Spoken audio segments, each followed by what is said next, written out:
नमस्कार madam, Moses madam नमस्कार। आप अनम्यूट कर लीजिएगा अपने को। Very happy to see you, sir. Yeah, thank you, thank you.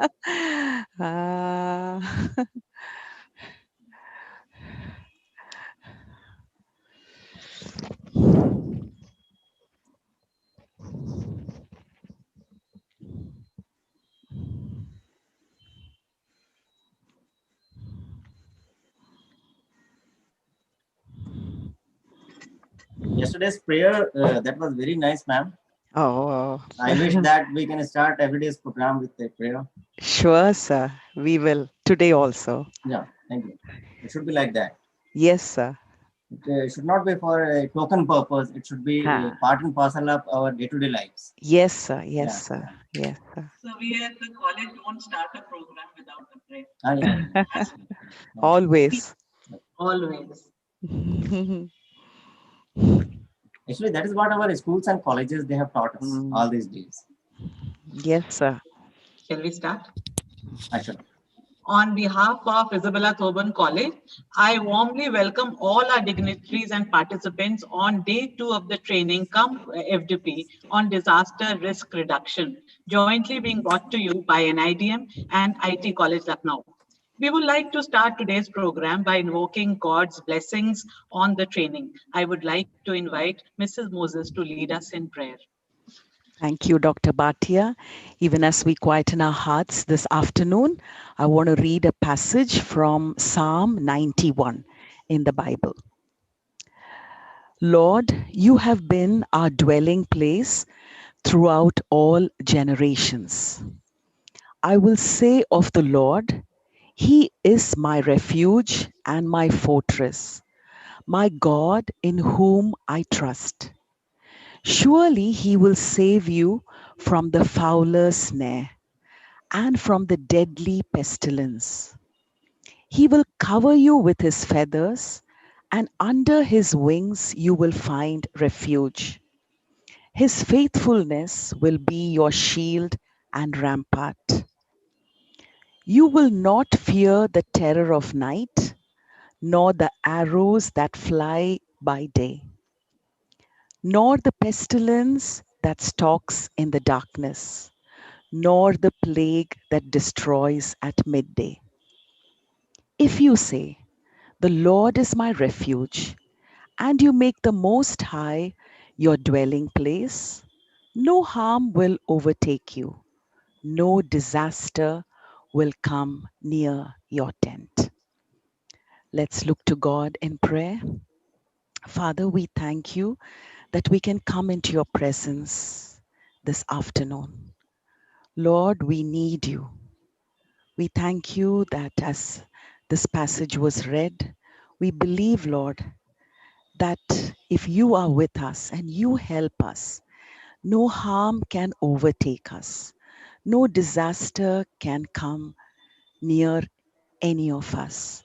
Lord, as we place ourselves in your hands this afternoon, as Isabella Thoburn College, Lord, works together with the National Institute of Disaster Management through this training workshop and faculty development program.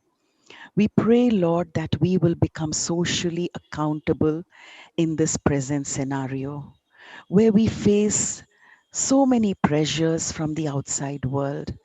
Lord, help us. We need you, Lord. We need you. We pray you turn broken homes, shattered lives, and bring purpose and help at this time, Lord, all over our nation. Lord, there are so many people who are suffering and in pain. And I pray, Lord, that you would help each one of us wherever we are during this workshop, that what we learn, we will be able to put it into practice. And so help us, Lord. Without you, we can do nothing. So we depend on you this afternoon. And we ask this prayer in Jesus' most precious name. Amen. Thank you, Mrs. Moses, for guiding us in prayer and helping us seek his blessings on the program. Now I would like to invite Shri Ashish Pandaji to please take over. He is the program coordinator from NIDM start for NIDM's side for this particular program. Shri Ashish ji. Yeah, thank you, ma'am. Very wonderful start for our second day. Very warm and wonderful good afternoon to everybody present here. We're into the second day of the 3-day faculty development training workshop being jointly organized by National Institute of Disaster Management and Isabella Thoburn College. So if we take a quick recap of what we have done yesterday.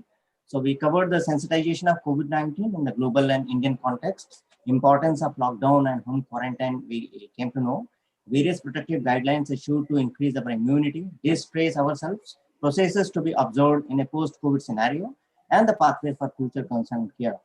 Later, we covered the basics of disaster management with details about increasing disaster scenario in our country, globally as well, terms of hazards, risk, vulnerability, and capacity building, paradigm shift in disaster management approaches, SFDRR, SDGs, Paris Climate Agreement, Honorable Prime Minister's 10-point agenda on disaster risk management, institutional mechanism, NEC, NDMA, SDMA, DDMA, and NIDM, NDRF, and institutions like that. Then we also learned about financial mechanism, NDRMF and SDRMF, and finally the strategic emergency management plan framework. Thereafter, it was time to learn about the ONGC operations across India, especially the offshore basins where disasters occur most prominently. Operating area, we came to know about 200 nautical miles. The base stations, control room, offshore activities, helipads, drilling platforms, major accidental hazards in an offshore operation, drilling occupational risks, how to manage the risk register through corporate risk matrix of severity and probability rating. We learned about emergency response plans and its implementation, regional contingency plan that ONGC talks about and implements over there. Then we also learned about corporate DM plan and oil spill management and the hierarchy of risk control, etc. Further, we learned about the forest fires in India, the anthropogenic reasons behind forest fires, types of fire, the fire triangle, fire dowsing mechanisms implemented in our country, mitigation measures for reducing fire risks, industrial use of pine needles, indigenous equipments developed by Silviculture Division of Forest Research Institute of India to fight fires. Then we learned about proven mechanisms world over to fight fires, need for forest fire research centers in India, need for strengthening communication and monitoring mechanisms, need for awareness to the rural masses in this regard. Then also learned about the study of forest fire loss assessment and finally the capacity building and training needs in this regard. So it was a wonderful gathering of I have learned that more than 400 participants in different platforms, they have joined yesterday's program. So we have 3 wonderful talks today as well. We will discuss disasters, impacts on biodiversity and future resilience, then chemical disasters and their management, and community capacity building. I'm confident that today too, we all are going to be benefited through the presentations, discussions, and deliberations in today's technical session. So without much delay, I begin the technical session by inviting Ms. Shilki, who is young professional and young scientist in National Institute of Disaster Management, my colleague, for the first talk of the day on disasters, impacts on biodiversity and future resilience. She is a young scientist and young professional working in Nidm in the ECDRM division with us and working in this division for the past more than 1 year. She is a product of Forest Research Institute, Dehradun. She has keen interest in environmental issues ranging from disaster risk resilience, capacity building, sustainable development, nature-based solutions, etc. She is also a follower of birds and pursuing her career in ornithology, that is the studies of birds. Over to you, Ms. Shilki. Thank you very much, sir, for your kind introduction. And thank you, Isabella Thoburn College and NIDM for giving me this opportunity to present my views on this topic. So I welcome all of you present here today for this topic, disasters and impact on biodiversity and nature-based solutions. So we all know that कल हमने जितने भी presentations देखी और सुनी उसमें सब में एक बात common थी, disasters. We have to talk about disasters. That's even only after that we can talk about the solutions. So disaster is a serious disruption of functioning of society, which is normal functioning and which is beyond the coping capacity of the society itself. It needs external support to cope with the disasters. As per the United Nations definition, it is the occurrence of sudden and major misfortune which disrupts the basic fabric and normal functioning of the society, such as pandemic we are facing right now. And it has completely changed the basic fabric of the society. We are working from home nowadays, and before that we were carefree to move anywhere and go anywhere wherever we want, but we cannot do it anymore, at least for another couple of years.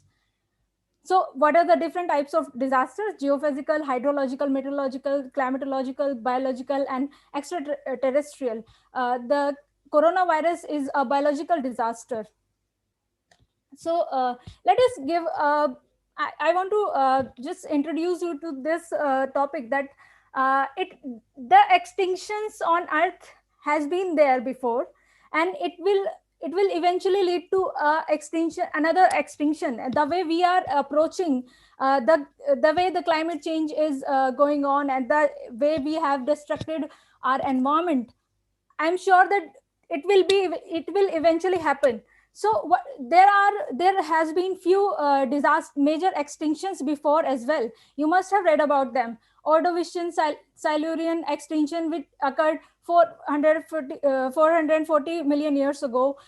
Devonian extinction, Permian Triassic extinction, Triassic Jurassic extinction, and the important one was Cretaceous Tertiary extinction, which is also known as KT extinction, in which the dinosaurs were wiped out. And there are various theories about all the extinctions in these, such as global cooling and global warming. Both came alternatively, and then the species which were living in that environment, they couldn't adapt to the new situations, and they wiped out. So this is a vulnerability map of world. We can see that developed countries such as European and America and Australia, these are very least vulnerable to the disasters, while compared to the third world countries such as India and Bangladesh and Pakistan, and also African countries. So vulnerability profile of India is such that 59% of area is vulnerable, highly vulnerable to earthquakes, 28% to droughts, 8% to cyclones, 12% to floods, and massive destruction occurs every year, we have seen. Especially floods are recurring phenomena, and droughts as well. You can see this picture, earthquake, droughts, floods, and human-induced disasters, landslides, and many others, such as cyclone Amphan. This picture is we have experienced many disasters this year as well. So this is one of the disaster, Australian bushfire. It burned entire many square kilometers area of Australia, and it has killed over 1 billion species in the wild. This is a picture from Kerala floods. This is from Assam, cyclone Amphan, and this is from the Assam fire. So you can see that beyond not just human loss, but biodiversity and animal life is highly affected due to these disasters, but we rarely talk about it. So what is biodiversity? Biodiversity refers to the variety of life forms that exist on the surface and in the water as well, including plants, animals, bacteria, all kinds of species. While Earth's biodiversity is so rich that many species have yet to be discovered, scientists say that only 8.7 million of plant and animal species are in existence, out of which 1.2 species have been identified, described so far. So you can see the gap. How many species are yet to be described and identified? So biodiversity profile of India. The pride of India lies in its nearly 6,500 native plants, which is still used in indigenous healthcare system. In our country with rich biodiversity today, India has, these are the population of insect species, more than 2,500 fish species, 24 240 amphibian species, 460 reptile species, more than 1200 bird species, and 397 mammal species, which is way more than any other countries. So what is the importance of biodiversity? Biodiversity plays an important role in normal functioning of ecosystem that provides supporting, provisioning, regulating, and cultural services. These services are essential for human well-being. You know that in our ecosystem, each and every species is somehow related with another species, and if one species goes extinct, it will eventually affect the other species as well. And we know that humans can't survive without biodiversity. So changes in biotic interactions among the species, predation, parasitism, competition, each and every action taken by biodiversity or act upon the biodiversity, it will irreversible and often negative alteration of ecosystem processes. You see this diagram, the tree, oak tree, it takes nutrients from the soil, which is which is provided by the decomposers, and the decomposers take dead material of the living organisms already, and how these are surviving on grass, and this is eaten by this fox, and then this died, or this died, or this died. They are decomposed by the decomposer. So the cycle goes on, and this is how the ecosystem works and functions. So various threats to the biodiversity. We know that nowadays the species and the biodiversity is facing many hazards, out of which two are major hazards, such as natural hazard and climate change. Also, other than that, human intervention are also causing threats to biodiversity. Habitat fragmentation, degradation, and loss of and shrinking genetic biodiversity, over exploitation, invasive alien species, pollution. These are some of the threats which are regularly happening to the biodiversity, and it is leading to extinction of many species. Sorry.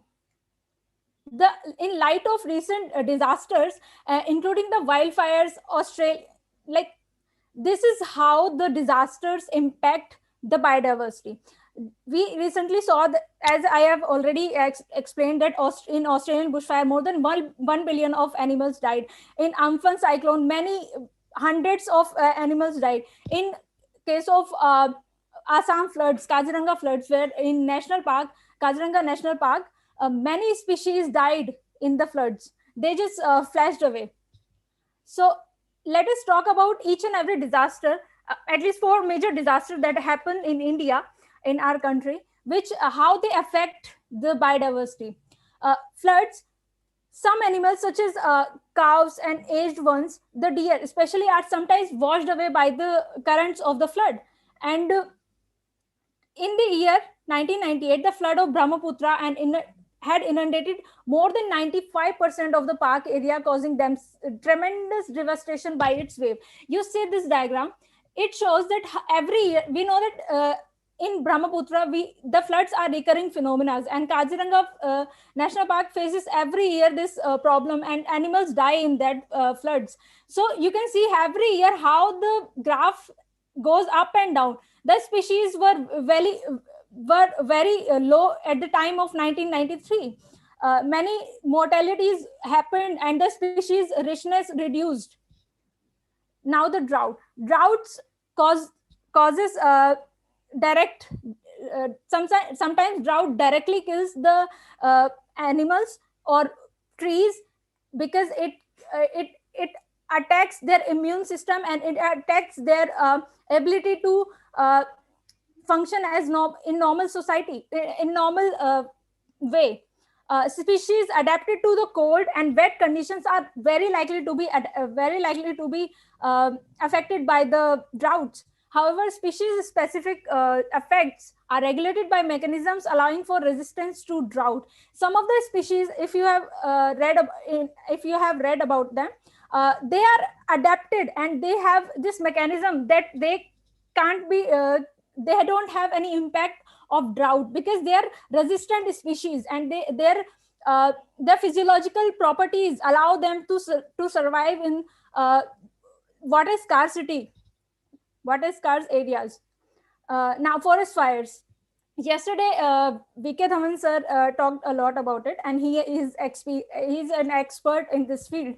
So the forest fire, when it's not a natural disturbance, it can have devastating impacts on forest vertebrates and invertebrates, and even the plants, viruses, bacteria, fungi, each and every aspect of biodiversity. The loss of key organisms in the forest ecosystem, such as invertebrates, pollinators, and decomposers, can significantly slow the recovery rate of the forest. We know that if bees die, then Indian human population will eventually die, because there will be no food to be produced by the plants, because plant will not be able to exchange. Plants will not be able to breed, and they will not be able to produce seeds. So this is how eventually it will impact the human societies. Major losses due to forest fire are as loss of habitat, territories, and shelters. It directly impact their habitat and territories, and in loss of food, they also die due to a lack of food. See this, some of the pictures, these are I have taken from internet. This is Lewis the koala, and it was rescued initially, but it died eventually. So cyclones. Cyclones affect the species richness, distribution, behavior. Most tropical cyclones do not kill reef fish. Real fish are usually killed through the disruption of their surroundings, as discussed above. However, these mortalities are not selective, which means any number of species can be affected. This can be catastrophic अगर एक society से एक community से keystone species अगर हम निकाल देते हैं, कीस्टोन स्पीशीज वो स्पीशीज है जिनको अगर हम हटा दे तो पूरा जो इकोसिस्टम है वो डिस्टर्ब हो जाएगा.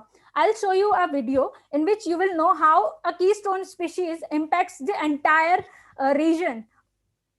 Cyclones influence the juvenile fishes the most in shallow waters. So also cyclones kya destruction of this coastal protective barrier, it also causes this destruction of mangroves. In recent cyclone Amphan, 26% of the mangroves were destroyed, and they act as a barrier to the cyclone's currents and storm water surge as well. So if they are destroyed, they will not be able to save us, and this is a mitigating measure that we use mangroves as to save human societies from the cyclones and tsunamis. So what is the solution? What can we do? What is the solution nature is providing us? So I have taken these few stories from the internet that says that how ecosystem or nature is saving the human society from the disasters. It has always been working as the savior. In August 2002 to 2005, the floods have occurred in Central Europe. Most of the natural meandering streams and river systems, in the region have been diked and straightened and deepened. The natural ability of the land to retain and restore water has been reduced by the loss of once extensive marshlands and floodplain forests, and by the use of intensive farming methods. So the practices they have been employing in their daily routine, it has destructed their forest lands and the wetlands as well. So what it did, it caused heavy destruction of the meandering of the rivers, and also its capacity to hold the water into the soil. So water just kept going, and it caused the floods of these areas. Large fields encouraged runoff and erosion. The soil was highly eroded after that, and the heavy machinery compacts of the soil, limiting the land's capacity to absorb excess water. And the area was triggered by various catastrophic floods in that area. deforestation and tropical storms in the Caribbean. In 2004, tropical storm Jane hit the island of Hispaniola, killing almost 3,000 people in Haiti. But beyond across the border in Dominican Republican, it didn't affect that much because in Haiti they have destructed their forest lands, and so the storm could not storm created havoc in those areas of Haiti. But in Dominican Republic, destruction was not similar to Haiti. So the only loss was 18 people in just 2 digits, and 3,000 people were dead in Haiti. But in the restoring forest ecosystems in Haiti would help.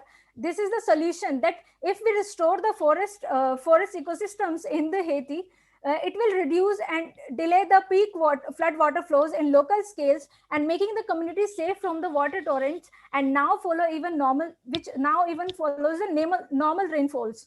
Even now, normal rainfalls in Haiti are causing havoc. Mangroves and the Asian tsunami. We know that in 2004, India was struck by a tsunami.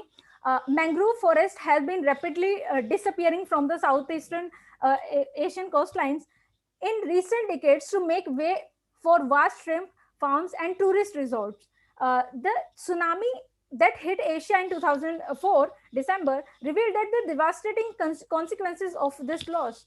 Although coastal vegetation could not have protected against the catastrophic destruction in the area of maximum tsunami intensity, analysis of satellite images revealed that areas with mangroves or tree covers were significantly less likely to have experienced major damages. So the conclusion was that the shores which had mangrove forestation were less affected due to tsunami as compared to the areas where the mangroves were destructed.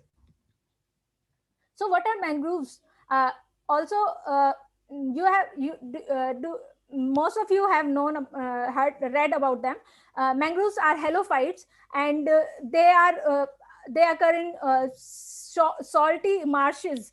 So they thrive in those areas, and they have this negatively geotropic root system which allow them to breathe and survive in those areas.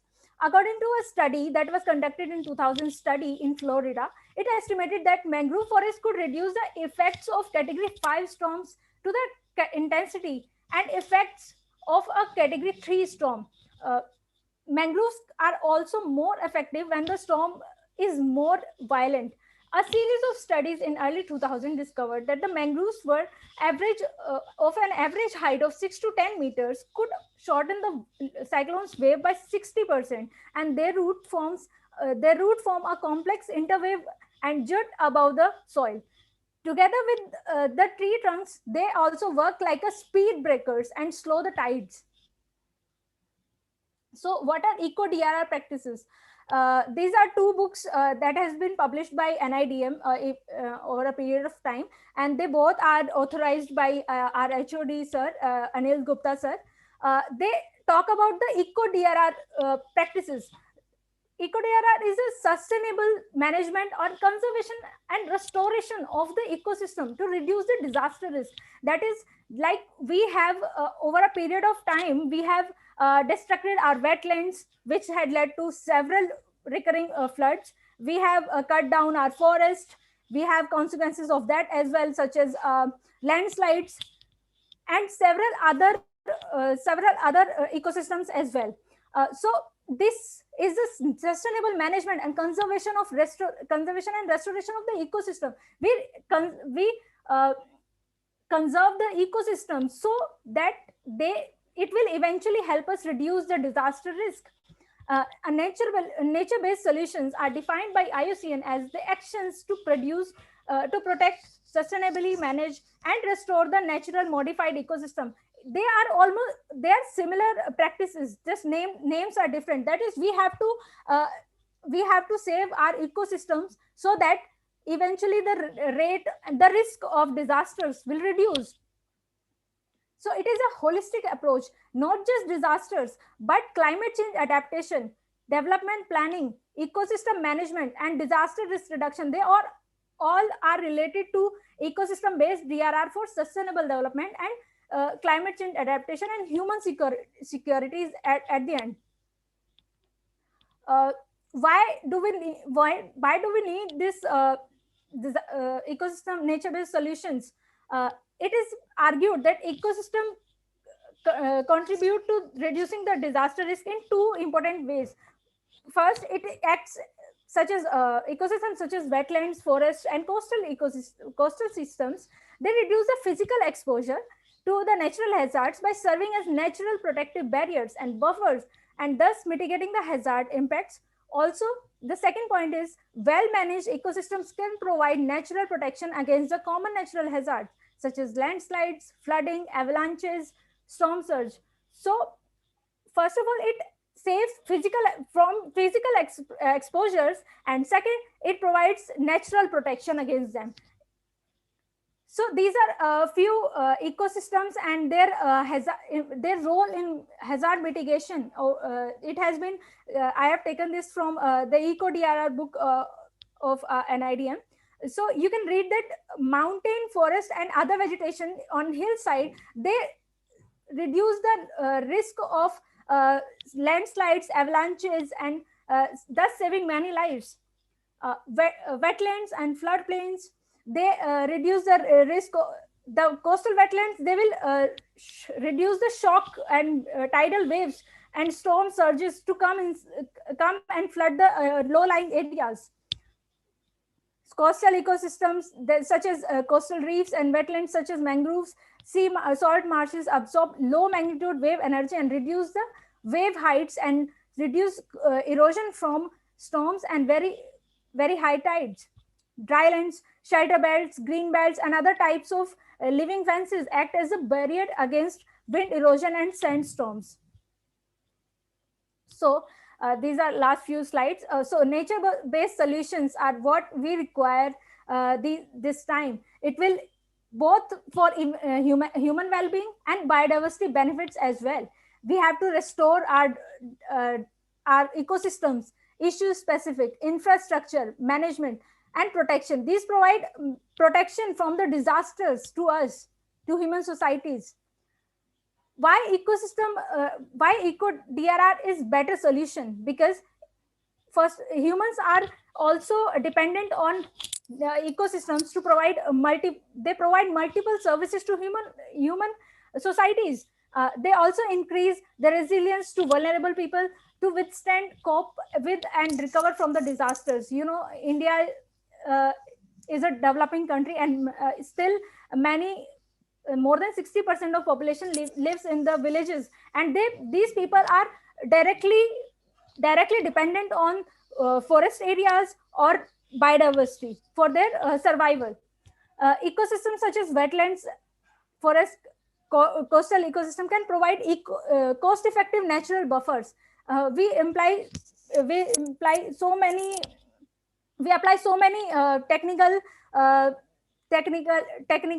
technologies for saving ourselves from disasters, for developing the resilient infrastructure. But if we apply ecosystem based DRR approach, if we apply this approach, it will be cost effective, and it will also be healthy, and it will be healthy for human societies. Ecosystem degradation, especially when related to forests and peatlands, that reduces the ability of natural ecosystems to sequester carbon, increasing the incidences and impact of climate change and climate-related disasters. So it will work on both hazards, such as natural hazard as well as climate change. It will sequester more carbon and thus reduce the carbon dioxide in atmosphere, and thus reducing the temperature eventually. So these are few of the practices that anyone can, this can be applied for better nature-based, these are nature-based solutions which can be applied for disaster resistance.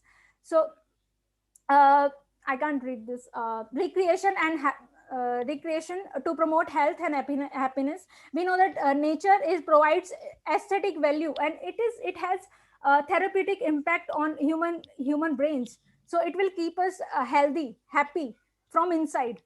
I can't say this. Sorry. Revitalization of wetlands and rivers to balance the urban water cycles.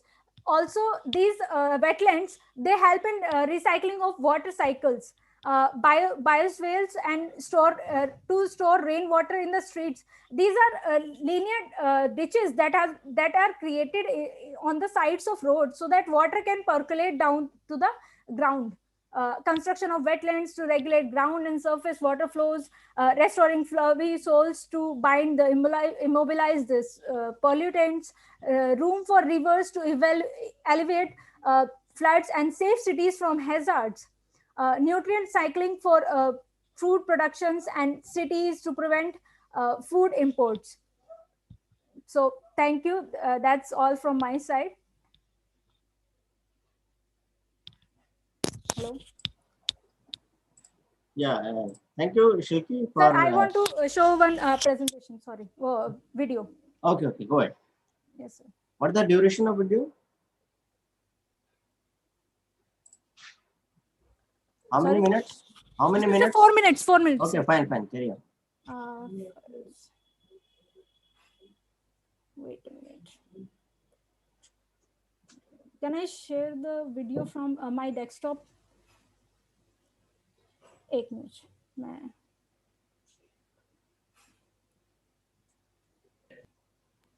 You are a co-host and you have the permission. Yes, thank you. One of the most exciting scientific findings of the past half century. We are unable to see, so you have to share first. Yes, take a second. Cascades. A trophic cascade is an ecological process which starts at the top of the food Isn't chain it showing? and tumbles all the way down to the bottom. And the classic example is what happened in I think desktop को share करेंगे तो उससे होगा. United States when wolves were reintroduced in 1995. Now, we all know that wolves kill various species of animals.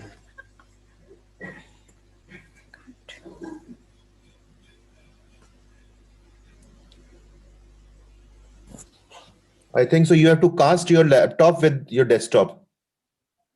How to do that? No, there is an option, like to casting. To cast. More mein? No. No, not in more.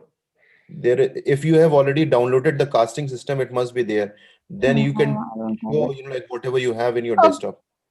Okay, let's leave it, and I'll share it with you, and you can share this video in the end of this program. Okay. Okay. Thank you. Okay. So, thank you very much.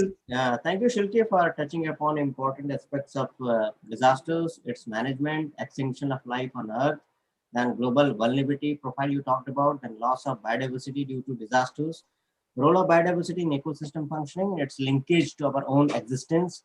Then it spoke about the interdependence of species, impact of floods, droughts, cyclones, and biodiversity, nature-based solutions for the biodiversity conservation.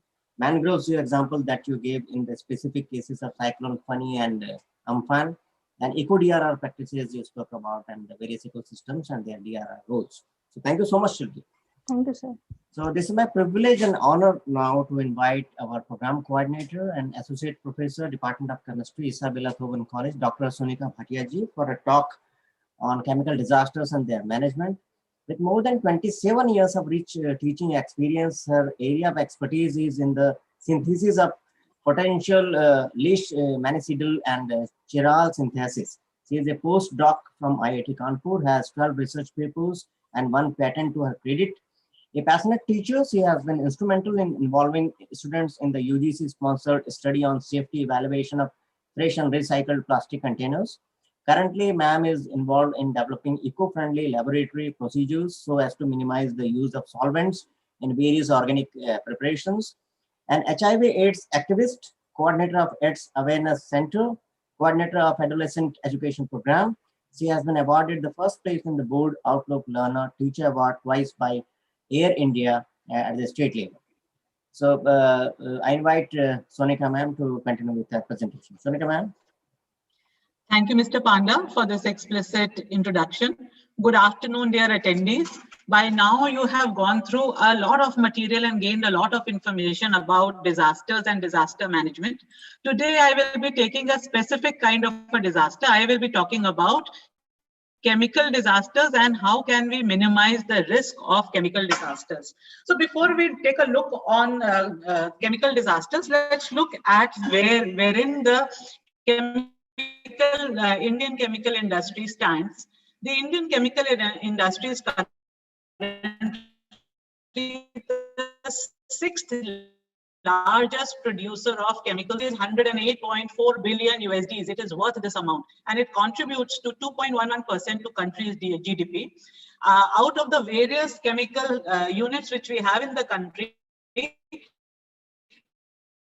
1900 have been classified under the major accident hazard units in India.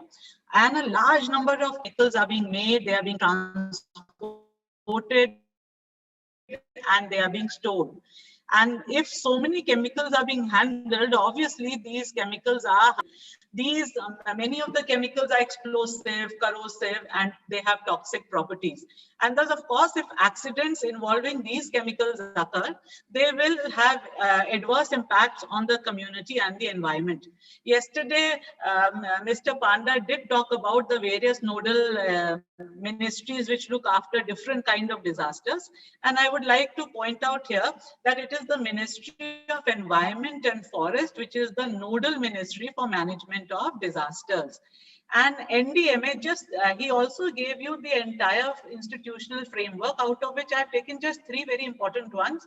One is the National Disaster Management Authority. They are the ones which are very, very important doing preparation of disaster management plans for various, for the center and as well as for various states. NIDM, the agency with which we have enough information and capacity building of our stakeholders. And NDRF is the organization which is present on the site when when a disaster happens, providing expert information as to how to handle the particular disaster. Now let us look at sources of various chemical disasters. As I spoke about it, that disasters can happen in three phases. One is when they are being when the chemicals are being manufactured, मतलब process state में, या दूसरी state ये है कि जब हम उनको store कर रहे हैं. अब store कहाँ करेंगे हम उनको? हम store करेंगे godowns में, tanks में, ports में और fuels में. या जब हम उनको transport कर रहे हैं. So these are the three phases when a chemical disaster can happen. And what happens when a chemical disaster happens? There can be a fire, there can be an explosion, there can be toxic release of these gases into the environment.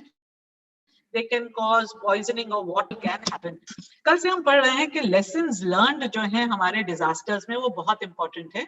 तो आज जो मैं presentation दूंगी उसमें we will cover three disasters और उससे क्या lessons learn किए हमने, उससे हम plan करेंगे कि क्या करना चाहिए अगर disaster to avoid disasters. So that will be the strategy.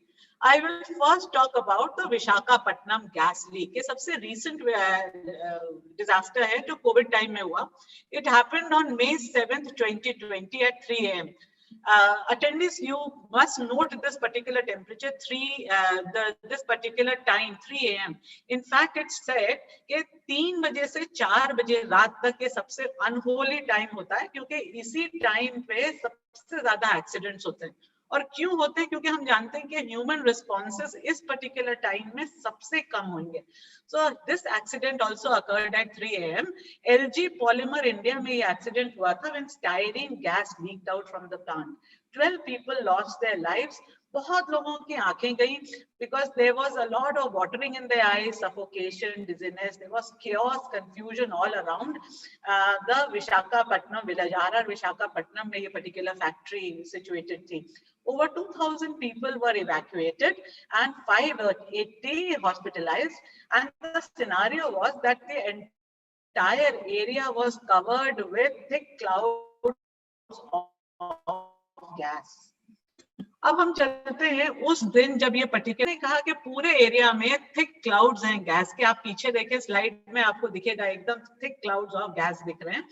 तो जब पुलिस आई तो it was not that they were wearing PPE gears or they had a breathing apparatus with them, they just had wet towels wrapped around their faces and they had a tough time maneuvering into the narrow lanes because ये particular factory जो situated है इसके आसपास shanties थी और पतली पतली गलियां थी, तो उसमें 4-व्हीलर्स घुस ही नहीं पा रहे थे। Obviously, protocols, COVID-19 के जो protocols हैं, they were not able to follow the protocols. Ambulances did arrive, but they arrived only at 6 a.m. By the time the ambulances arrived, the police personnel had inhaled a lot of the gas, so they were affected. And the National Disaster Response Force team arrived at 6:45 a.m. They had the proper PPE gear, right? So National Green Tribunal was given the job of looking at what went wrong, why this accident happened, and they found glaring lapses and a fine of 50 crores was imposed on LG Polymers. सबसे important चीज ये कि LG Polymers के पास कोई environmental clearance थी ही नहीं and they were operating without an environmental clearance since 1997. अब देखते हैं क्या हुआ, how there was a failure on the part of the machine and on the part of the men. Vapor leak occurred due to self polymerization. हम ये सब जानते हैं कि स्टायरीन जो है उसमें सेल्फ पॉलीमराइजेशन हो जाता है, और अगर आप ये चाहें कि स्टायरीन आप स्टोर कर रहे हैं और उसमें सेल्फ पॉलीमराइजेशन ना हो, उसके लिए आपको स्टायरीन को कॉन्स्टेंटली सर्कुलेट करना पड़ता है और एक टेम्परेचर 15 to 18 डिग्री सेंटीग्रेड का टेम्परेचर मेंटेन करना पड़ता है। Because my chemistry students must be aware of the Diels-Alder reaction. Styrene में बहुत जल्दी डील्स-एल्डर रिएक्शन होता है। अब ये टाइम वो था जब लॉकडाउन चल रहा था। जब लॉकडाउन चल रहा था, so the stock of 1800 tons of styrene remained stagnant without being circulated. और जो स्टोरेज टैंक था, that was an old one. उसमें ना ऊपर ना मिडिल पोर्शन में कोई टेम्परेचर मॉनिटर था, बस केवल एक नीचे में टेम्परेचर मॉनिटर था। So the styrene must have started self-polymerizing, and there is an onset temperature of 66 degrees. वो 66 degrees का temperature reach हो गया होगा, and जब वो reach हो गया तो there is this exothermic reaction which will be initiated. और 15 से 20 मिनट में स्टायरीन बॉयल होनी शुरू हो गई होगी और वेपर फॉर्मेशन हो गया होगा, and these vapors leaked from the gooseneck and the dip hatch of the old storage tank. Reports pointed out that the refrigeration system had not been operated since the last 24 hours prior to the incident. तो इसका मतलब क्या है, जो ये 15 से 18 degree का temperature हमें रखना चाहिए था वो नहीं हो पाया, बिकॉज ये ऑपरेशनल ही नहीं था उस वक्त लॉकडाउन में। और एक और चीज जो देखी गई कि if you know, self polymerization reactions can be stopped by inhibitors. So the inhibitor for this reaction is tertiary butyl catechol.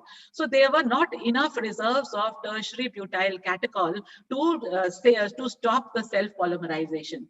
So thus this scenario, this case study reveals the various things which went wrong. पहली चीज, circulation होना चाहिए था, वो नहीं हुआ। Temperature हमको लो करना चाहिए था, वो हम नहीं कर पाए। यहाँ हमारे स्टोरेज टैंक में मॉनिटर्स होने चाहिए थे इंस्टॉल्ड, वो नहीं थे, इसलिए हम देख नहीं पाए।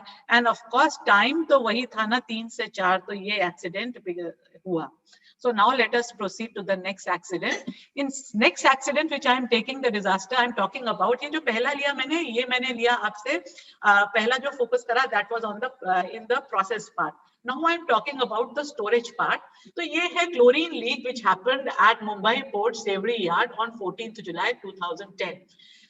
So now, if you see, whenever we import chemicals, their consignments come and they reach the port, and from the port they are put in the yard till the consignee comes to relieve or to release the particular consignment. तब जब तक ये receiver आता नहीं है, तब तक ये पर्टिकुलर कंसाइनमेंट जो है आपके पोर्ट में पड़ा रहता है। And sometimes the receiver does not come to claim the consignment, तो वो अनक्लेम्ड कंसाइनमेंट पड़ा रहता है। So 141 chlorine cylinders were lying in the open, corroding with time, mind you, since 1997. और इन 141 chlorine cylinders में से एक chlorine cylinder जो है लीक कर गया। 120 people were affected, 70 reported critical. Savory Yard कहाँ located है? Savory Yard located है just adjacent to LBS College of Commerce. So obviously many hostel students were affected. भगवान की दया है, तब क्या एग्जाम्स चल रहे थे तो काफी बच्चे ऐसे थे जो रात में पढ़ रहे थे. जो बच्चे रात में उठ के पढ़ रहे थे वो बच गए, बट जो बच्चे सो रहे थे वो बच्चे इफेक्ट हुए मोस्टली.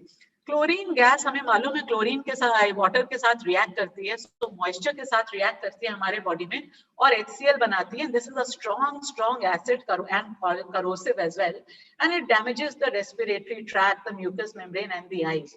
बट ये बहुत इजीली, बहुत सस्ते में हम इसको न्यूट्रलाइज कर सकते हैं लाइम एंड कॉस्टिक सोडा मतलब NaOH के साथ. So let us see what the lessons learned are. पहली चीज, क्लोरीन सिलेंडर्स जो हैं वो वहां इतने सालों से 1997 से पड़े हुए थे और किसी ने ध्यान नहीं दिया. Second, there was no neutralization facility available in the yard. तीसरी चीज, कोई सक्शन पाइपलाइन, सक्शन हुड्स नहीं थे यार्ड में. और ऑन अ रेगुलर बेसिस जब भी आपके पास प्रेशराइज्ड गैसेस होती है तो हमको सिलेंडर्स को चेक करना है, उनकी थिकनेस चेक करनी है. ये हम यूवी से कर सकते हैं, अल्ट्रावायलेट लाइट से. कोई ऐसा चेक हो नहीं रहा था. इनफैक्ट वो खुले में घास से कवर्ड पड़ी हुई थी. और सर्वे ने further survey revealed that there were more 77 consignments lying unclaimed of hydrogen sulfide and nitrous oxide apart from chlorine.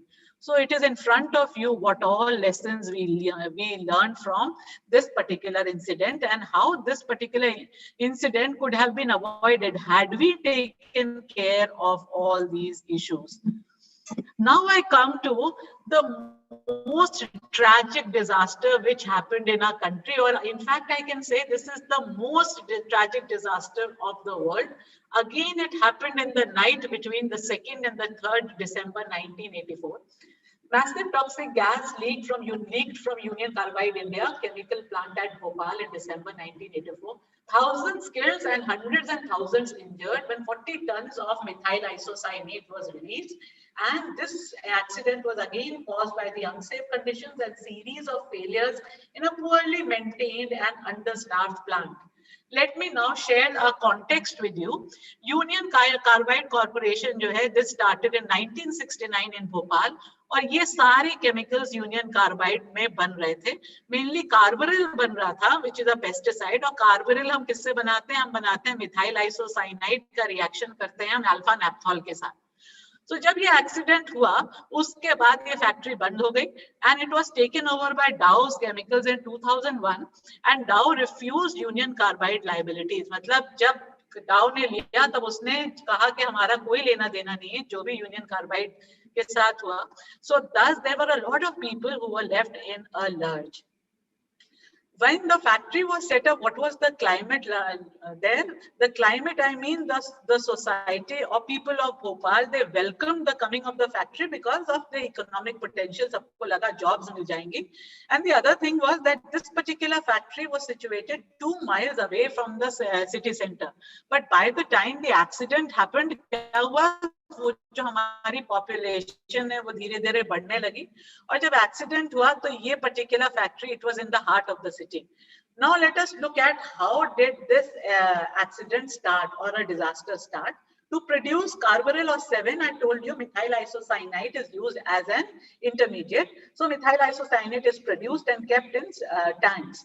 And उस दिन जो है क्या हुआ कि नॉर्मल कोर्स में हर हफ्ते वॉशिंग होती थी फ्लोर की उस पर्टिकुलर फैक्ट्री की और जो टैंक्स हैं, और आइसोलेशन वाल्व्स को बंद कर दिया जाता था. उस दिन कोई नॉविस था जो क्लीनिंग कर रहा था, इसलिए वो आइसोलेशन वाल्व खुला रह गया. Water entered into the tank E610, which contained 40 tons of methyl isocyanate. We know that methyl isocyanate reacts exothermically with water. आपने Hoffman bromamide reaction पढ़ा है. So it reacts exothermally with water. And what happens? Here the temperature increases and the pressure increases, and thus 30 metric tons of methyl isocyanate escaped from the tank into the atmosphere, and with the gentle wind it spread over a large area. Methyl isocyanate is a highly toxic and corrosive chemical. It can cause respiratory disorders, ये हैं सारे. It is strong lacrimator, मतलब irritate करता है आपकी eye को. It is a carcinogenic chemical, causes genetic mutations. It has reproductive hazards, miscarriages, or like it affects the fertility in men and women, causes congenital defects in growing fetuses, and it can be absorbed in the body and can be passed through breast milk into the babies. So we can see that even today, after 3 decades, people are suffering. Those children who were born with congenital disorders, even today, keeps suffering. And this particular tragedy is haunting everyone. Environmental effects, immediate environmental effects, where 2,000 animals were killed. I've already told you 3,000 people lost their lives then, and hundreds and thousands of people were affected. Heavy gas was absorbed into the rivers, water became undrinkable, the fish was poisoned, stillbirth rate increased up to 300%, neonatal mortality rate was up by 200%, congenital defects were up from 1.4% in unexposed population to 9%. And the groundwater there has been tested 16 times. मतलब अभी भी उस factory के पास के water में 30 meters तक हमको poisonous chemicals और pesticides मिल रहे हैं. Actually, जब ये फैक्ट्री वहां से गई, so there was a lot of chemical which was lying there, and सारा dumped chemical जो पड़ा हुआ था वो, it's contaminated the soil and the groundwater in that particular factory. Thus, the water is still polluted there, water and soil both. ऐसा नहीं है कि उस पर्टिकुलर प्लांट में सेफ्टी सिस्टम्स नहीं थे. इनफैक्ट ये प्लांट जो it was a replica of the union carbide plant in US. 5 safety walls थे या 5 सेफ्टी सिस्टम थे. ये 5 सेफ्टी सिस्टम्स मैं आपको दिखा रही हूँ यहाँ पे. If you see we had a refrigeration system. इसमें फ्रियॉन था. Freon was used to keep the MIC very cold. But in 1984, June 1984, the Freon, this particular plant was shut down and the Freon was shipped to other plants.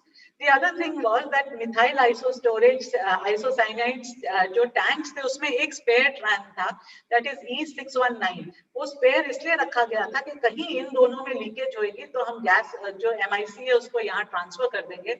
But unfortunately उस दिन इसमें भी थोड़ा सा MIC पड़ा हुआ था, इसलिए वो ट्रांसफर नहीं कर पाए. तीसरी चीज एक वेंट गैस स्क्रबर था. अगर गैस लीक होती है तो पाइप्स के थ्रू वो वेंट गैस स्क्रबर में जाती है, जहाँ कास्टिक सोडा फ्लो करता था, वो न्यूट्रलाइज कर देता है इस गैस को. मगर उस दिन ट्राई करा इसको ऑन करने का, मगर ये वेंट गैस स्क्रबर चला ही नहीं. एक वाटर कर्टन था. वाटर कर्टन इसलिए था कि अगर वेंट गैस स्क्रबर के थ्रू भी कोई गैस बाहर निकलती है जो इट इज नॉट न्यूट्रलाइज, तो वाटर कर्टन जो है वो उसको वॉश आउट कर देगा. बट वाटर कर्टन की हाइट भी बहुत कम थी, मतलब प्रेशर ही नहीं था पानी का इतना कि वो ऊपर जा पाए. And the fifth was that there was a flare tower. Flare tower को क्या कर रहा था कि जो भी गैस बची हुई है वो पाइप से यहाँ आ जाए और उसको हम जला के कार्बन डाइऑक्साइड और वाटर वेपर में कन्वर्ट कर पाए. उस दिन यहाँ भी बीच का पाइप जो है it had been remove for maintenance, तो ये भी नहीं हो पाया. So you can see that things went wrong at 5 places and only then that particular disaster happened. ये 5 चीजें जो उस दिन काम नहीं करी है यहाँ पे मैंने summarize करी. Now let us see कि कोई भी अगर disaster होता है तो क्या contributing factors हैं, and we will be talking about the Bhopal gas tragedy. उससे हम समझाएंगे इसको. पहली चीज जैसे कल भी कहा गया कि सबसे इम्पोर्टेंट है human error. There has to be a human error, specially chemical disasters के लिए. तो ह्यूमन एरर क्या था सबसे बड़ा, कि क्रिटिकल आइसोलेशन वाल्व जो था उसको बंद नहीं किया गया, इसीलिए ये प्रॉब्लम हुई. फाइन. और जो हमारा फ्लेयर जो था जिसमें हमें फ्लेयर करना था उसका एक पाइप रिमूव हुआ था. Second, इनएडिक्वेट safety equipment. हमने बात करी कि जो हमारा वाटर जेट था उसकी हाइट कम थी. And failure of safety system. Stack scrubber supposed to be okay, ठीक था, मगर जब चलाने की कोशिश करी तो वो नहीं चला. Poor maintenance. टैंक रेफ्रिजरेटर्स में फ्रियॉन नहीं थी, ड्रेन ऑफ कर दी गई थी. Inadequate staffing. The Union Carbide trainer supervisors बार कह रहे थे कि स्टाफ कम है. And lack of evacuation plan. There was no emergency plan which was ready. though the UCICL they claim that the plan was ready, मगर city and state officials कहते हैं कि उन्हें कुछ पता ही नहीं था इस बारे में. And inadequate response in the sense warning siren जो बना वो बहुत कम, रात का टाइम था, warning siren जब बजा बहुत कम देर के लिए बजा. जो public response क्या था? There was panic, evacuation slow, uncoordinated क्योंकि हमारे पास कोई emergency planning नहीं थी. And another thing, जो medical workers थे वहाँ पे उनको कुछ पता ही नहीं था कि ये जो गैस है ये MIC है, लीक कर रही है फैक्ट्री से, और MIC की एंटीडोट क्या है, और इसको हम अगर MIC कोई इनहेल करता है तो हम फर्स्ट एड ट्रीटमेंट क्या दें, इसका भी कोई आइडिया नहीं था. तो आपको समझ में आ रहा होगा कि कितनी चीजें गलत हो रही थी और हम कहाँ पे प्लग इन कर सकते हैं इन डिजास्टर्स को.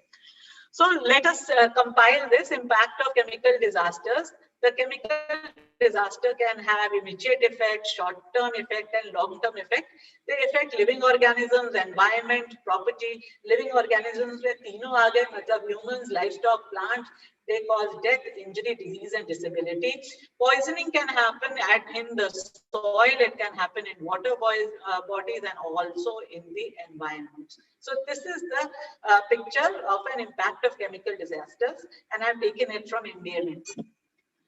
Now let us look at initiators of chemical accidents. क्या अभी हमने सारी बात करी. We have talked about all these initiators, that is process and safety system failure, technical failures, human errors, lack of information, and organizational errors. सारे हमने बात करी है. Obviously there can be national calamities as well. Indian subcontinent is highly prone to national disasters.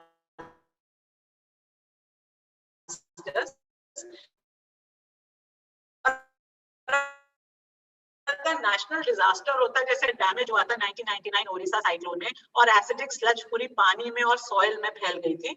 अक्राइलोनाइट्राइल which is a strong लैक्रिमेटर, इसकी leakage हुई थी Kandla port में 2001 earthquake में. और हमें मालूम है सबको फुकुशिमा प्लांट में, दैट इज इन जापान, क्या हुआ था कि जब सुनामी आया था तो कूलिंग सिस्टम खत्म, जो न्यूक्लियर प्लांट का कूलिंग सिस्टम गड़बड़ हो गया था बिकॉज पावर फेलियर हुआ था, massive power failure. And another reason can be a sabotage, like there can be a terrorist attack or a warfare activities. In fact, अगर आप देखें तो जो हमारे important days है, जैसे 26 जनवरी है, 15 अगस्त है, उस दिन रेड अलर्ट होता है ONGC के भी सारे सेंटर्स पे, या सारी ऑयल एंड गैस जहाँ पे है वहाँ पे रेड अलर्ट होता है, बिकॉज चांसेस होते हैं कि वहाँ पे एक टेररिस्ट अटैक हो जाए. So these are the initiators of chemical accidents. Now I will start with the storage. Chemicals storage जब होता है तब it is very important that all the chemical which is stored is labeled properly. और जब हमारा chemical store हो रहा है और हम label कर रहे हैं तो हम दो type के labeling systems follow करते हैं. एक तो है NFPA diamond. This is the NFPA diamond. I will explain it to you. And the other system is the globalized system, the globally harmonized system given by OSHA US. ये वो उस label का एक फोटोग्राफ है. I'll explain you. और ये देखिए, ये वर्ड्स कॉमनली यूज कर रहे होते हैं, जैसे कि कार्सिनोजेनिक कहा तो that means the cancer causing. Now this is in detail the NFPA diamond. If you look at the NFPA diamond, आपको 4 स्क्वायर्स यहाँ दिख रहे हैं. The first square is representing health hazard, और अगर नंबर 4 दिया हुआ है उसमें इसका मतलब strongly very dangerous. 0 का मतलब है कि नॉर्मल मटेरियल है. 4 जो है वो फायर हजार्ड है, अगर उसका बॉइलिंग पॉइंट जो है 73 से नीचे है तो हम उसको 4 फिगर देते हैं. एंड येलो वाला जो है ये शो कर रहा है कि वो कितना स्टेबल है, इंस्टेबिलिटी हजार्ड है. तो अगर 4 नंबर है मतलब ये केमिकल जो है एक्सप्लोसिव है. और स्पेशल इंफॉर्मेशन जो है ये व्हाइट बैकग्राउंड पे रहती है, मतलब अगर वर्ड कॉल्ड करोसिव है तो हम लिखेंगे COR. अगर ऐसे लिखा है W क्रॉस करा हुआ है, इसका मतलब water should not be used. Like everyone knows sulphuric acid में अगर हम पानी डाल दें, highly exothermic reaction, sulphuric acid splash हो जाएगा आपके ऊपर. क्लोरीन गैस को अगर आप देखें तो ये क्या कह रहा है कि हाँ ये जो है फ्लेमेबल नहीं है, ये जो है एक्सप्लोसिव नहीं है, मगर ऑक्स है. ऑक्स का मतलब ये ऑक्सीडाइजिंग है in nature. Now let us come at the globally harmonized system that 2019 से mostly ये system follow हो रहा है, और ये labeling के लिए use होता है और सारी सेफ्टी डेटा शीट्स में हम globally harmonised system all over the world use करते हैं। अगर आप देखें ऐसा लेबल दिखता है, उसमें एक प्रोडक्ट आइडेंटिफायर है, मतलब नाम दे रहा है वो, फिर क्या है हमारे पास एक यूनिक आइडेंटिफिकेशन कोड है या कैश नंबर है। अगर आप ये यूनिक आइडेंटिफिकेशन कोड नेट पे डाल दें या कैश नंबर नेट पे डाल दें, आपको इस पर्टिकुलर मटेरियल की सेफ्टी डेटा शीट खुल जाएगी, जो आपको सारी इंफॉर्मेशन 16 सेक्शंस में सारी इंफॉर्मेशन इस पर्टिकुलर केमिकल की देगी। We'll do that in the next slide. And then you have the two words, signal words, एक होता है danger, एक होता है warning. अगर explosive है तो word danger लिखा होगा, और explosive या acute toxicity हो, otherwise the word warning लिखा रहता है। hazard statement नीचे दी रहती है, मतलब कि किस टाइप की एलर्जीज हो रही है, कार्सिनोजेनिक है कि नहीं। प्रिकॉशनरी स्टेटमेंट भी नीचे है, मतलब किस टाइप का पीपी आपको पहनना चाहिए इससे प्रोटेक्ट होने के लिए, और सप्लायर इंफॉर्मेशन यहाँ है। देयर आर पिक्टोग्राम्स रिप्रेजेंटेशंस, जैसे कि इस पर्टिकुलर एपिक्लोरोहाइड्रिन को अगर आप देखेंगे तो ये क्या बता रहा है कि स्कल एंड बोन, मतलब it is acutely toxic. Then if you look at this symbol, this is a symbol wherein it is showing it is corrosive. ये ऊपर आपको क्या दिख रहा है, फ्लेमेबिलिटी दिखा रहा है, हाईली फ्लेमेबल, और ये जो दिखा रहा है, ये दिखा रहा है that it has strong health hazard. ये कुछ और सिंबल्स हैं, जैसे ये एनवायरमेंटल टॉक्सिसिटी का सिंबल है, ये हमें दिखा रहा है कि ये गैस है अंडर प्रेशर, जैसे क्लोरीन में हम इसको यूज करेंगे, और सारे सिंबल्स हैं। All this information is on the net, go and Surf the net and you will get all this information. Now let us look at the safety data sheets. मैंने आपसे बताया कि जैसे ये एरल्डाइड का यूनिक आइडेंटिफिकेशन कोड है AW2104, अगर आप इसको डालेंगे नेट पे, आपको एरल्डाइड के बारे में सारा कुछ पता लग जाएगा। ये 16 आपको सब सेक्शंस हैं जो आपको इसकी इंफॉर्मेशन देंगे, मतलब किस टाइप का हजार्ड है, क्या कॉम्पोजिशन है, क्या फायर फाइटिंग मेजर्स हैं, इसकी फिजिकल केमिकल प्रॉपर्टीज, अगर लीकेज हो जाए तो हम इसको कैसे कंट्रोल करें, कैसे डिस्पोज करें, regulatory information.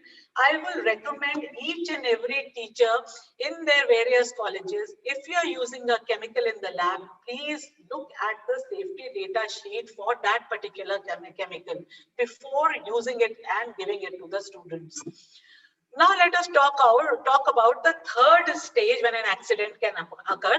The third stage is during transportation. हम ये जानते हैं कि जब हम ट्रांसपोर्ट करते हैं केमिकल्स को तो बहुत वाइब्रेशन हो सकता है, कंप्रेशन हो सकता है, इम्पैक्ट हो सकता है अगर एक्सीडेंट हो जाए, या इम्प्रॉपर पैकिंग हो सकती है, जैसे कि अगर कोई बॉटल्स हैं उनके बीच में प्रॉपर पैकिंग नहीं तो वो हिलेंगी, and this can cause release of chemicals and could lead to a fire, explosion और a toxic release. So important चीज क्या है, इम्पोर्टेंट चीज ये है कि सारी इंफॉर्मेशन जो है जब एक्सीडेंट हो तो हमारे पास हो, तो ये इम्पोर्टेंट इंफॉर्मेशन जो है वो हमारे जो भी कैरियर है of the chemical, the vehicle जो है उसके ऊपर लिखी होनी चाहिए। उसके लिए यूएन क्लासिफिकेशन पिक्टोग्राम हैस्केम यूज होता है all over the world, and एक इमरजेंसी इंफॉर्मेशन पैनल बनता है जिसके ऊपर ये कोड लिखा होता है। ये कोड क्या इंफॉर्मेशन दे रहा है, obviously it is a warning to the public कि भाई ये पर्टिकुलर केमिकल बहुत डेंजरस है, बी अवे। और जो हमारी इमरजेंसी सर्विसेज हैं या एनडीआरएफ है या पुलिस पर्सनल आ रहे हैं तो उनको इस पर्टिकुलर केमिकल को कैसे नलिफाई करना है वो इंफॉर्मेशन देता है। तो हम देखते हैं ये है हमारा इमरजेंसी इंफॉर्मेशन पैनल, और ये इमरजेंसी इंफॉर्मेशन पैनल कहाँ लगना चाहिए, left side, right side, front में, बैक में आपके व्हीकल के लगना चाहिए। इस इमरजेंसी इंफॉर्मेशन पैनल जिसको हम हैस्केम प्लेट भी कहते हैं, उसमें देखो यहाँ पे नाम लिखा हुआ उस पर्टिकुलर केमिकल का। Then there is a Haskell code. We will decode the Haskell code in the next slide. और again you have the unique identification number. इस नंबर को आप नेट पे डालेंगे सब इंफॉर्मेशन मिलेगी, इमरजेंसी टेलीफोन नंबर, और कोई भी स्पेशल एडवाइस है अगर उस पर्टिकुलर केमिकल की वो भी लिखा हुआ है। सो ऑल दिस, ये देखो ये क्लोरीन का Haskell ये इमरजेंसी इंफॉर्मेशन पैनल है और ये केरोसिन का। So these are the various pictograms which can be used. For example, if you see यहाँ पे एक pictogram, ये देखो ये सारे यहाँ use किए थे. So now we come here. These are the other pictograms, radioactive materials के, corrosive के. So these are also used. अब हम आ जाते हैं decoding the Haskell code. ये देखो ये पेट्रोल का Haskell code है. Now what does this digit 3 represent here? The digit 3 is trying to represent the kind of fire extinguishing medium which has to fire extinguisher which has to be used. I will not delve into the details because the next lecture will have fire extinguishers in detail. So ये 3 अगर लिखा हुआ है इसका मतलब है foam type of fire extinguisher use करें. Jet अगर 1 लिखा हुआ है इसका मतलब पानी का जेट, ठीक, जेट यूज कर सकते हैं. अगर 2 लिखा हुआ है इसका मतलब पानी का फाइन स्प्रे यूज हो सकता है. 4 लिखा हुआ है इसका मतलब ड्राई एजेंट यूज कर सकते हैं आप. एंड ऑफ कोर्स अगर ऐसा है कि वहां 2 लिखा है तो आप और 2 आपके पास नहीं है तो आप 3, 4 आराम से यूज कर सकते हैं. मगर अगर 4 लिखा हुआ है तो उससे पहले वाले लाइक 3, 2, 1 आप यूज नहीं कर सकते. अब हम देखते हैं ये लेटर्स क्या सिग्निफाई करते हैं. ये लेटर्स हमें बहुत सारी इंफॉर्मेशन दे रहे हैं. ये जो लेटर Y की जगह पे लिख रहे हैं ये सारी इंफॉर्मेशन हमें दे रहे हैं कि कैसी नेचर है केमिकल की. What kind of protective equipment should the fire fighters be using. अगर स्पिल हो जाता है तो हम उसको कैसे कंट्रोल करें और क्या इवैक्यूएशन की या उस जगह को छोड़ने की जरूरत है कि नहीं. सपोजिंग अगर P लिखा हुआ है तो P का मतलब है कि ये कंपाउंड वायलेंट है या एक्सप्लोसिव है और हमें full PP gear with breathing apparatus पहनना है. और कैसे कंट्रोल करेंगे? पानी डाल के डाइल्यूट करके आप सारा कुछ नाली में वॉश कर सकते हैं. बट अगर वहां पे वाई लिखा हुआ है जैसे कि यहाँ लिखा हुआ है तो इसका मतलब क्या है? कंपाउंड जो है वोलेटाइल है या वायलेंट है. बट हमें पीपी गियर की जरूरत नहीं है, सिर्फ हमारा जो ब्रीदिंग एपरेटस है वो इनफ है. और अगर वाई ब्लैक बैकग्राउंड पे है तो ब्रीदिंग एपरेटस तभी पहनना है जब फायर हो. और हम इसको कैसे करें? कंट्रोल, इसको कंटेन करें, मतलब पानी इसमें ना टच कराएं, सिर्फ हम सैंड डाल दें इसके ऊपर. And there is a need of evacuation. अगर ऐसी बात है तो यहाँ पे ई लिखा होगा. I think you must have been able to understand this much. Now let us come to, so यहाँ पे देखो सारे खूब सारे केमिकल्स के लिखे हुए हैं आप हैस्केम codes and the guidelines I have put again. And if you see, let me highlight some of the bad practices. If you look at the bad practices, पहली वाली bad practice क्या है? पहली वाली bad practice में देखो उन्होंने जो है स्टिकर नहीं लगाया है, पेंट कर दिया है. जब पेंट करा है तो ये हाईली फ्लेमेबल दिख रहा है, 2 लेवल है फ्लेमेबिलिटी का, मगर ऐसा लग रहा है कोई फूल ड्रॉन है यहाँ पे, कुछ पता ही नहीं चल रहा है कि ये फ्लेमेबिलिटी के लिए. So this is a bad practice. The other is the Hascam code. Here it is written in such small letters. Font size इतना छोटा है. एक font size भी given, it is specified. So by the CMVR rules, but यहाँ font size इतना छोटा है कि हम देख ही नहीं पा रहे हैं. तीसरी चीज क्या है कि अगर आप देखें बार बार यूज होते होते इतनी स्पिलेज इस पर्टिकुलर इंफॉर्मेशन पैनल पे है कि कुछ विजिबल नहीं है. So these are some practices which should be avoided. Now let us come at the emergency procedures in the event of an accident. First of all, it is important to identify the cargo. अब cargo कैसे identify करेंगे? अभी हमने बात करी, emergency information panel से आप identify कर सकते हैं. दूसरी चीज है ट्रेम कार्ड. जो आपका ड्राइवर है उसके पास एक ट्रांसपोर्ट इमरजेंसी कार्ड होता है. ये जो कंसाइनमेंट आता है उसमें वो दिया जाता है साथ में. इस कार्ड में nature of hazard, protective devices, emergency action सब कुछ लिखा है. But sometimes what happens is these drivers are very careless. So जो उससे पहले भी जितने बार वो लोग अपना कंपाउंड लेके गए होते हैं या केमिकल लेके गए होते हैं वो भी उनके ट्रक में रखा होता है. तो 5-6 ट्रेम कार्ड्स पड़े होते हैं, पता ही नहीं चलता कौन सा chemical. So let's see, in case of a major leak or a highly flammable gas, it is important that the engine should not be started. जितने onlookers हैं उनको उस एरिया से हटाया जाए. उस एक्सीडेंट एरिया को इमीडिएटली कॉर्डन ऑफ करा जाए, ट्रैफिक हटाया जाए, डाइवर्ट करा जाए, अफेक्टेड लोगों को वहां से हटाया जाए.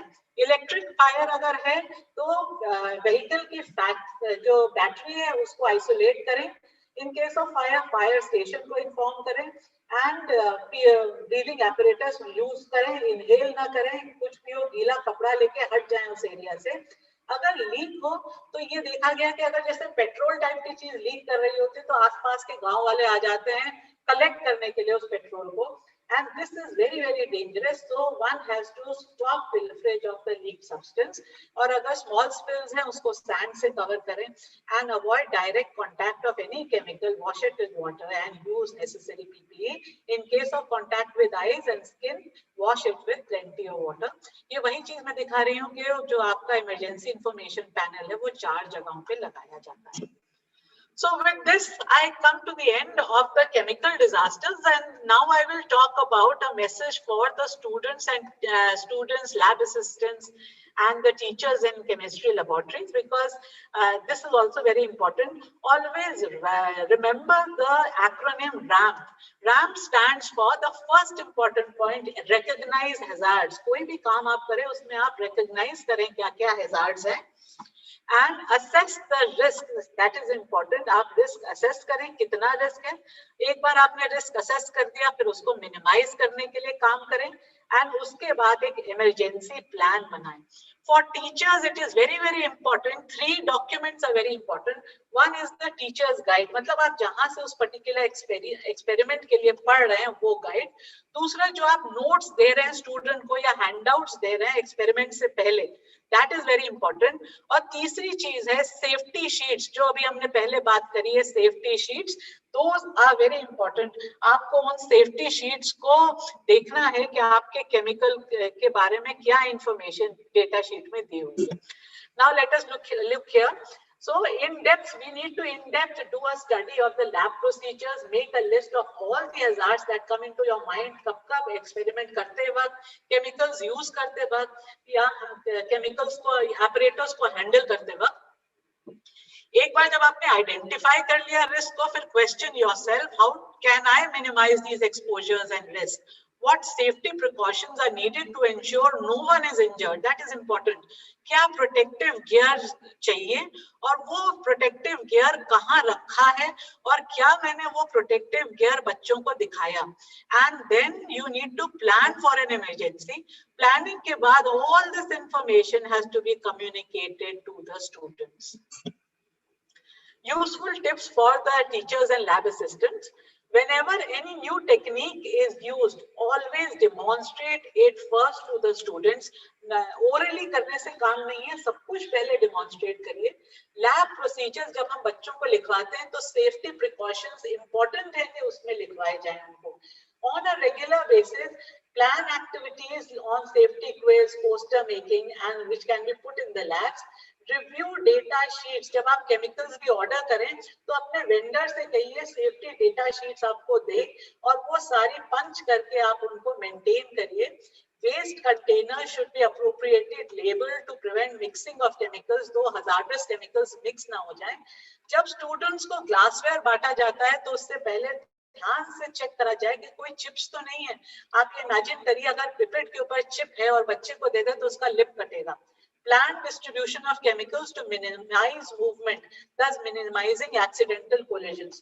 हम लोग की क्लास में 50 बच्चा होता है लैब में, तो अगर हम बच्चों को केमिकल बांट रहे हैं, rather than all 50 of them coming on the teacher's table, अगर हम working bench पे 4-4 बच्चों के बीच में reagent bottles रख दें, तो शायद accidental collisions बच जाएंगे. All reagent bottles need to be labeled with the name of the chemical formula, date, and concentration.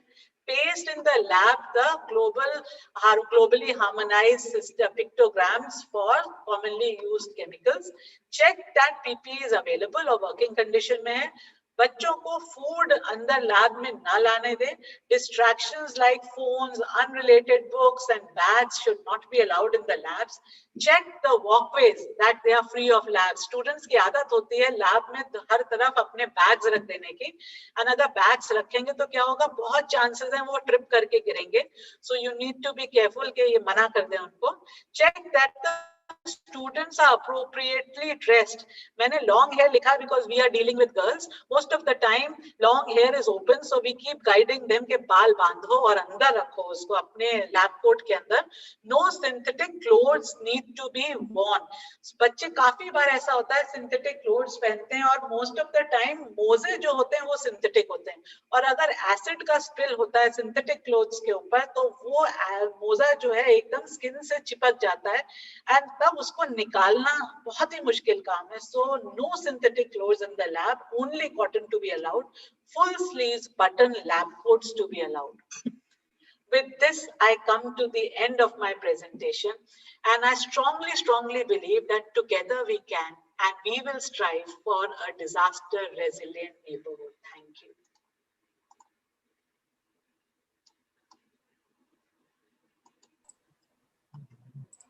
Thank you, Sonika ma'am. You wonderfully covered the chemical disasters and their risk reduction. You briefed about the Indian chemical industry, the major accidental hazard units.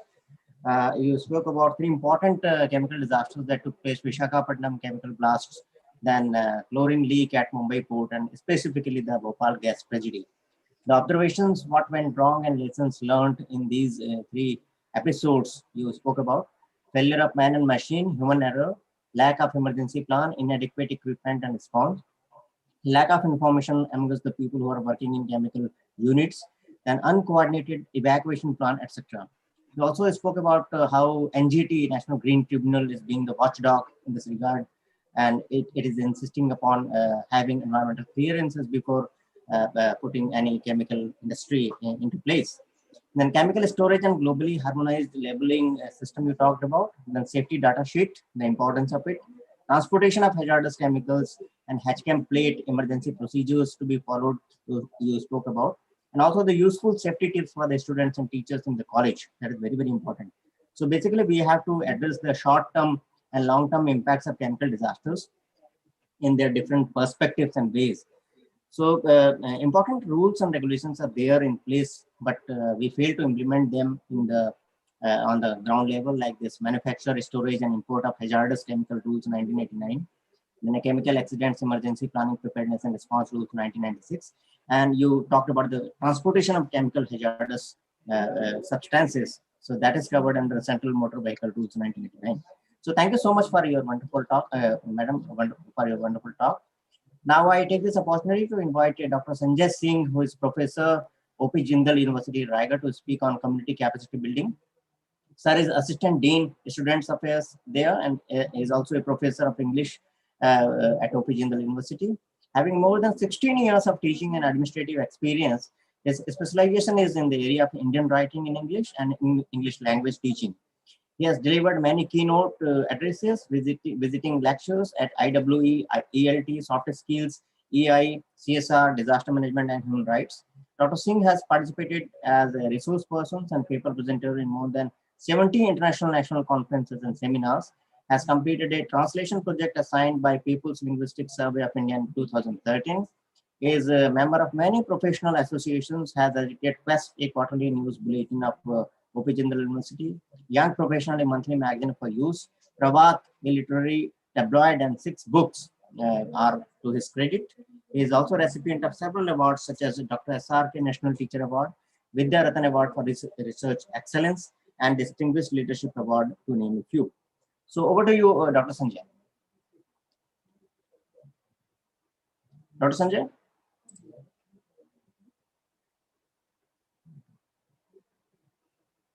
Hello, Dr. Sanjay?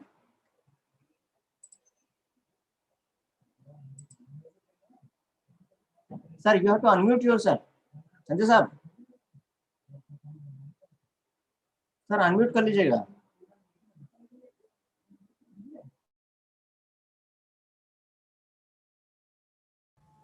Yeah, hello. Am I audible? Am I audible now? Yes, sir. Yes, sir. Please continue. Okay. Thank you, Panda sir. Thank you. Thanks a lot. And good afternoon, dignitaries and all the participants. At first, I would like to thank IT College and Nidm for giving me this opportunity to talk on community capacity building and preparedness. It is true that we want to live a peaceful life, but life, it never says that you rest. It says that yes, you have to move on. And that's why in between, we have to face some problems because we are moving on. whenever we go from one place to other place, we make a lot of preparedness. Suppose you have to visit to your neighbor, you have to visit your any party, any ceremony, you prepare a lot of things. If you have to go for 1 week vacation, again you prepare for a lot of things. But there are many things which we don't want to do. That is preparedness for some unexpected times.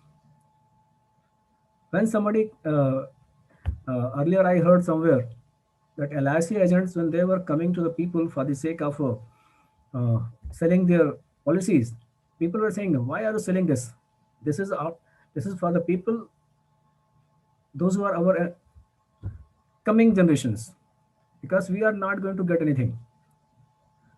After some time, when they realized that it is something very important, and now everybody wants it.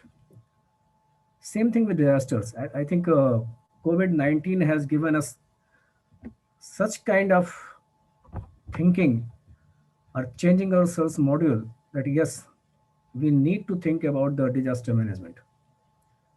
We need to think about preparedness about all kinds of disasters.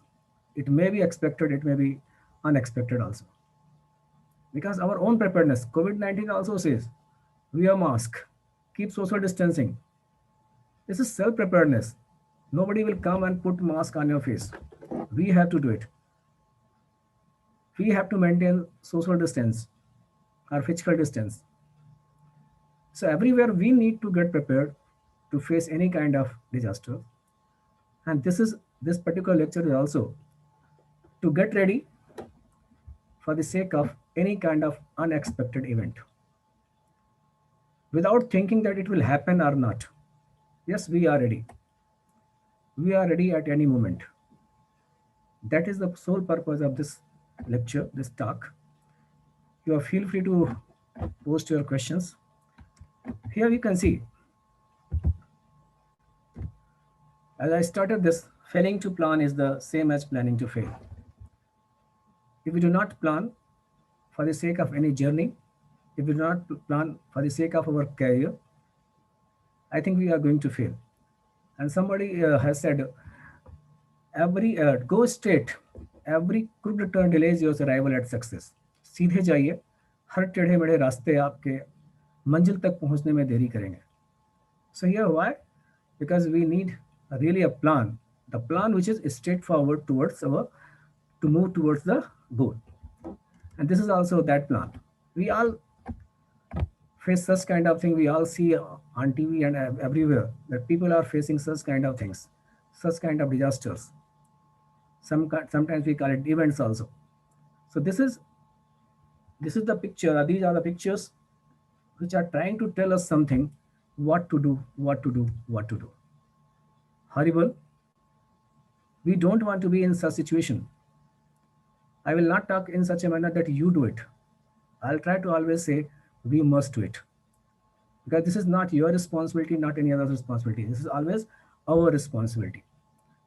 So this also you can see how much it is going to create pain. And look at this, the second picture. I have put here because IT college is women college, that's why.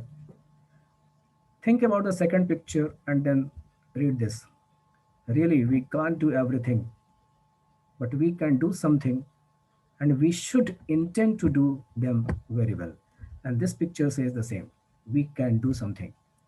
And this particular talk is for the sake of doing something, which we can do, but our intentions must be clear. It must be holy one.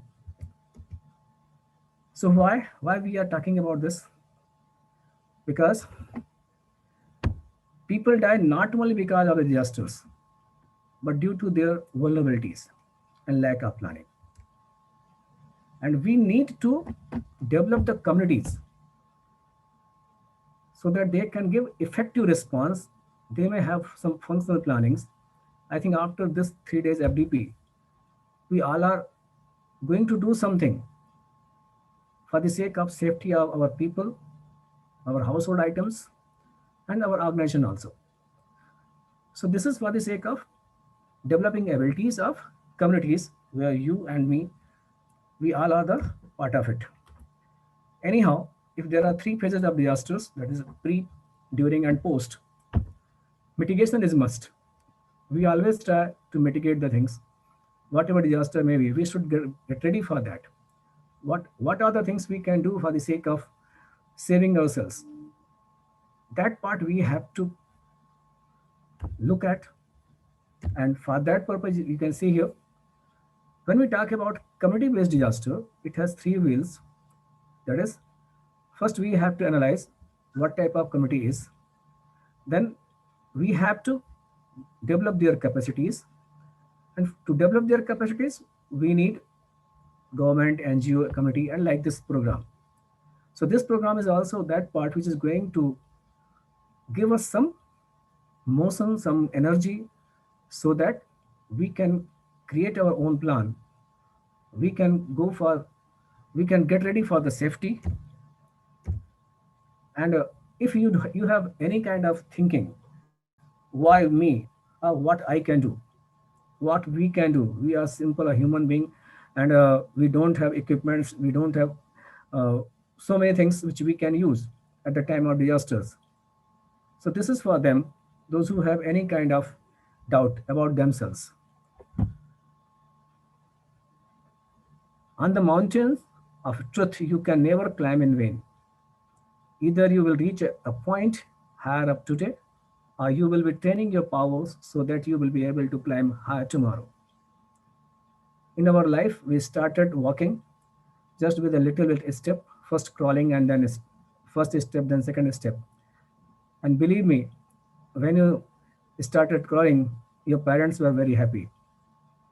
Here we can say, when you start working on your disaster preparedness, we all will be happy. Your parents will be happy, the country will be happy, the humanity will be happy. Never think that you are nothing.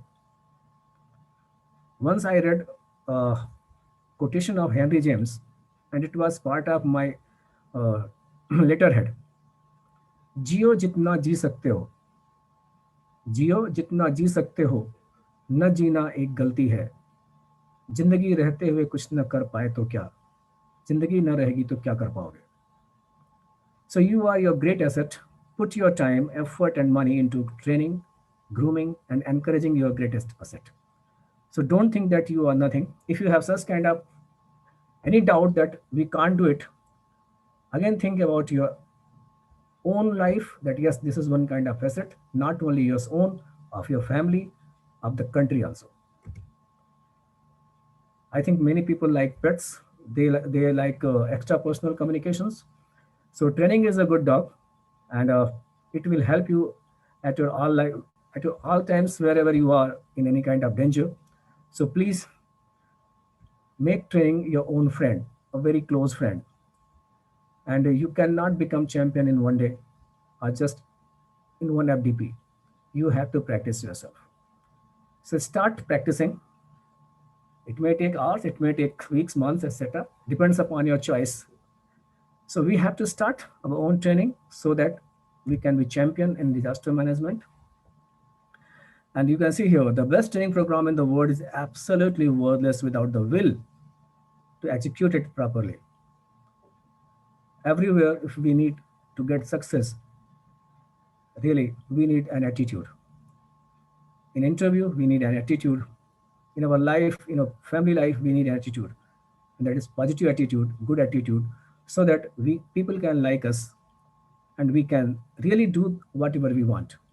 So best training program, whatever you are learning here, if it is only for the sake of attendance, sorry, please have something. Today, when you go to your home, please have some ideas, thoughts, innovations in your mind that yes, some training width in your mind that yes, it is the thing which I am going to do. And that will be the best part of this FDP. That will be a real outcome of this FDP. So really, go ahead with this good attitude and listen to all the faculties, those who are here, and in future also. Keep here. When we talk about disasters, most of the time it happens, we think the government will come, government people will come, other agencies will come, NGOs will come. But the first thing, it is also said, when you are out, your neighbor is the first one who is your close relative. Other relatives may come later on. So here you can see emergency incident, the fastest and most effective provided he is well trained and equipped, the person who is near about you. So if you are trained one, you can help others. And if your neighboring people are trained one, they can also help you.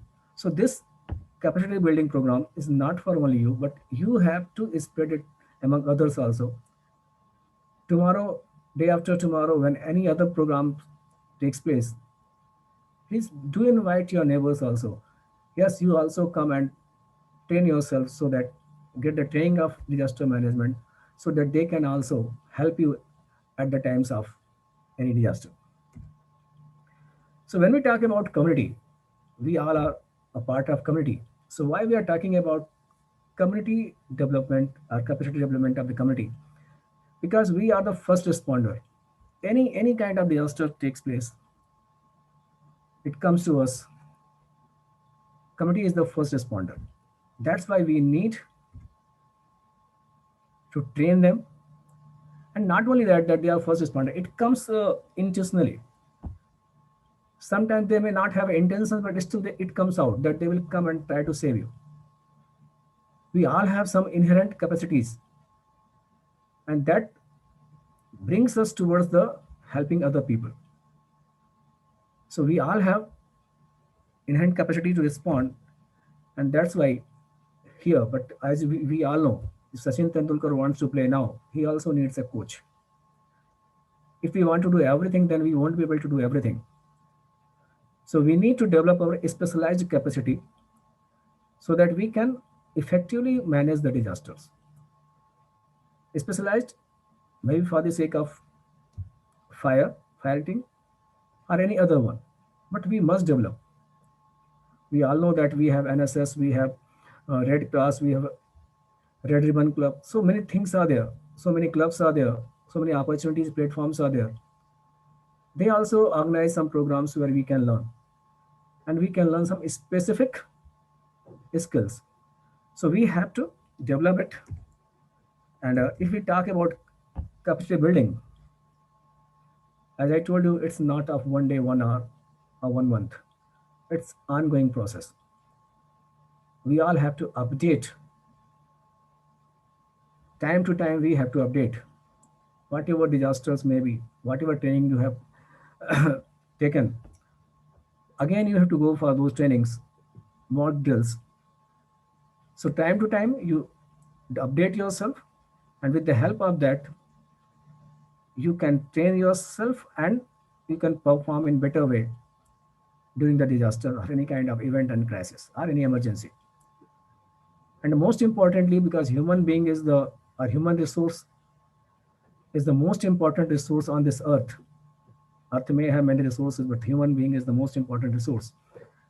So naturally, first we have to develop the capacity of human resource so that they can not only save themselves, but they can save others also.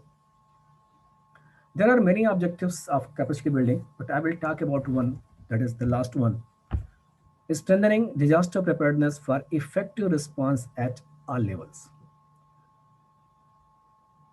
All levels, so we are talking about the level of what? Community, and sometimes individual also. If we don't go for the community, we will try to discuss about the individual level, what we can do. The major objective is wherever we are. If we are at the first level, you can see here, present performance. So this kind of FDPs or lectures or the training programs, they are trying to enable you to be at the improved performance and reduced risk level. And we can reach there, as your ma'am also said. Bhatia ma'am said that, yes, we have to reduce the risk, and that can be done with the help of training programs. Ultimate goal is to secure human being and development. So with the help of capacity development or building, we can develop human potential, and then we can secure humanity and development. So this whole exercise, whatever the exercise we are doing, this is for the sake of security of human being. And if you go for the Maslow's uh, levels of need, second comes security need, and that we are here. How to develop it? What are the things we require? Amalgamation of three things: skill, knowledge, and motivation, that is attitude. Three things. I may have good skill, I may have good knowledge of any particular disaster, but if I don't have motivation, if I don't have any attitude to do something for the sake of society, then it won't be possible to overcome. So most important thing is what? Attitude. Skills and knowledge, it can make you better one. But first we have to develop our attitude that yes, we are ready. We are ready to learn. We are ready to get trained. We are ready to save the people. We are ready to save ourselves also. Three levels, as I told you. It may be an individual level, organization level, maybe community level. So we will talk here about community and individual level. And if we talk, what are the types of capacity? What are the things we require? As you have seen, three skills is knowledge, skill, and uh, attitude.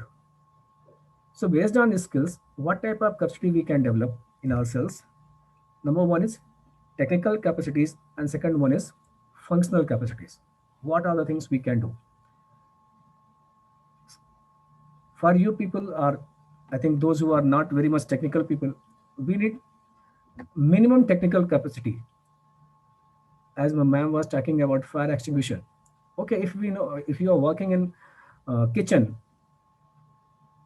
you have a library, you have such kind of things which you need to save. For the safety purpose, you can learn what kind of fire extinguisher you can use in that particular place. It will help not only your household items, but your life also. So no need to go for highly technical things, but minimum which you require for the sake of safety of that particular item, you have to know.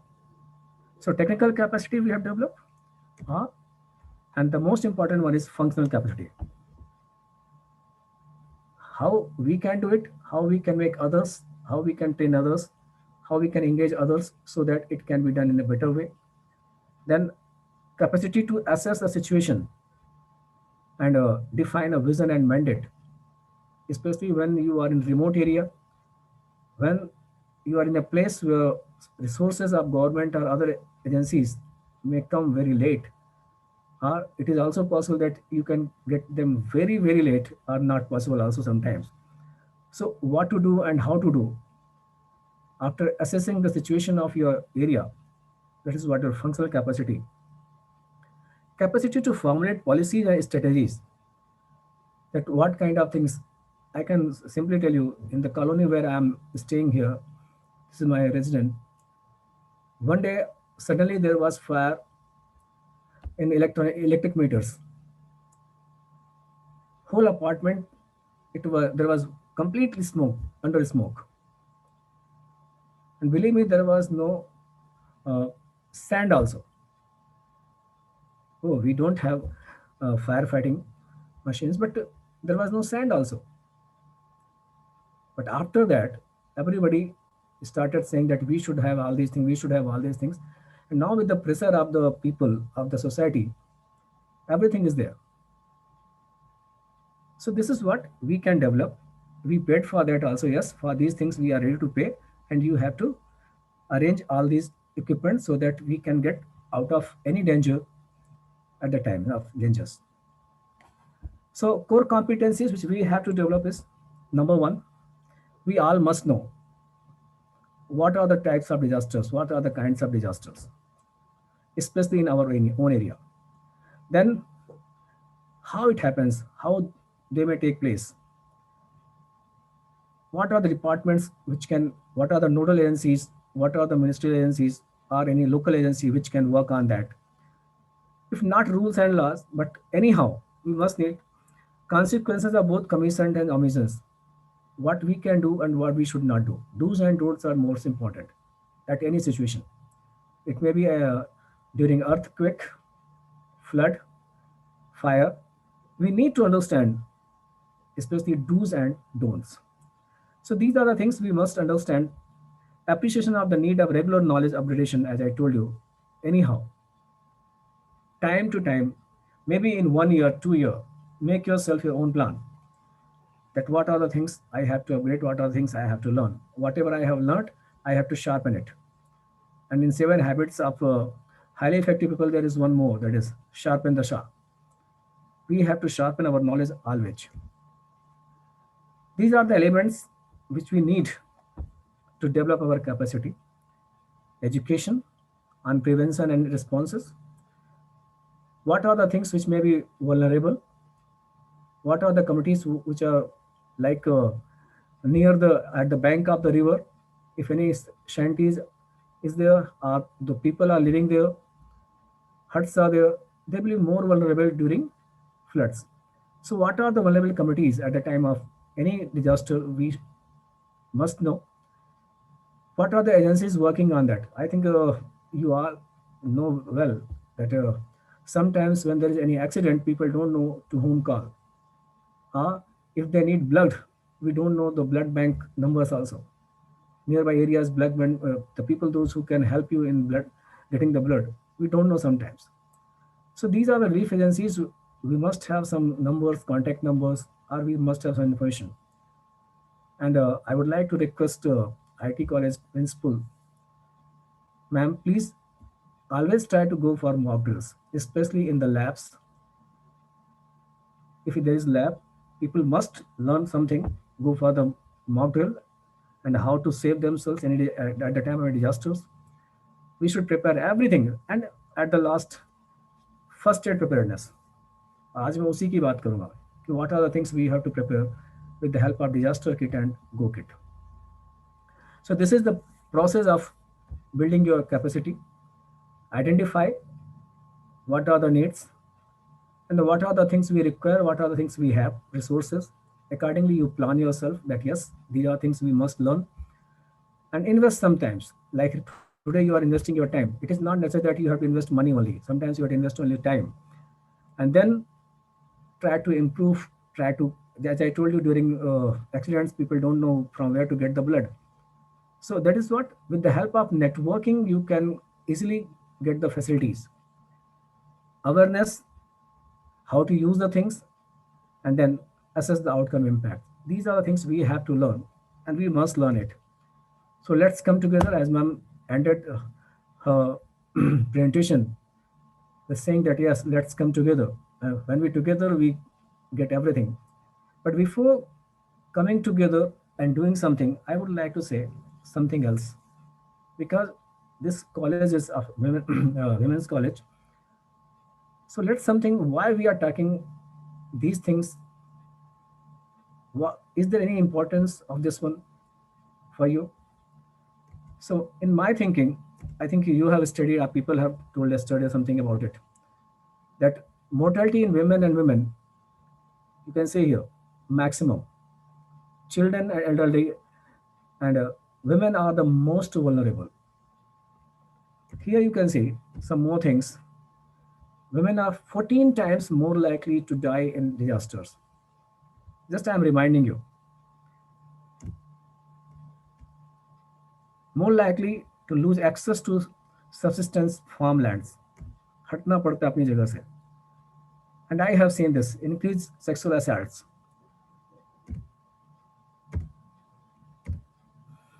So because you are more vulnerable, especially in our context, Indian context, because here we are forced to go for child marriage, domestic work. That's why we need to learn more and more and to get prepared more and more. Here you can see, people think you are more vulnerable because you have you have lack of some physical capacities, social vulnerabilities, you have economic vulnerabilities, psychological. So if I talk about social, you can see sometimes, especially in Indian context, it is told that women are more independent than others, more dependent than others, and then create environment of discrimination, this dependence. Here you can see health. We don't take care of more health.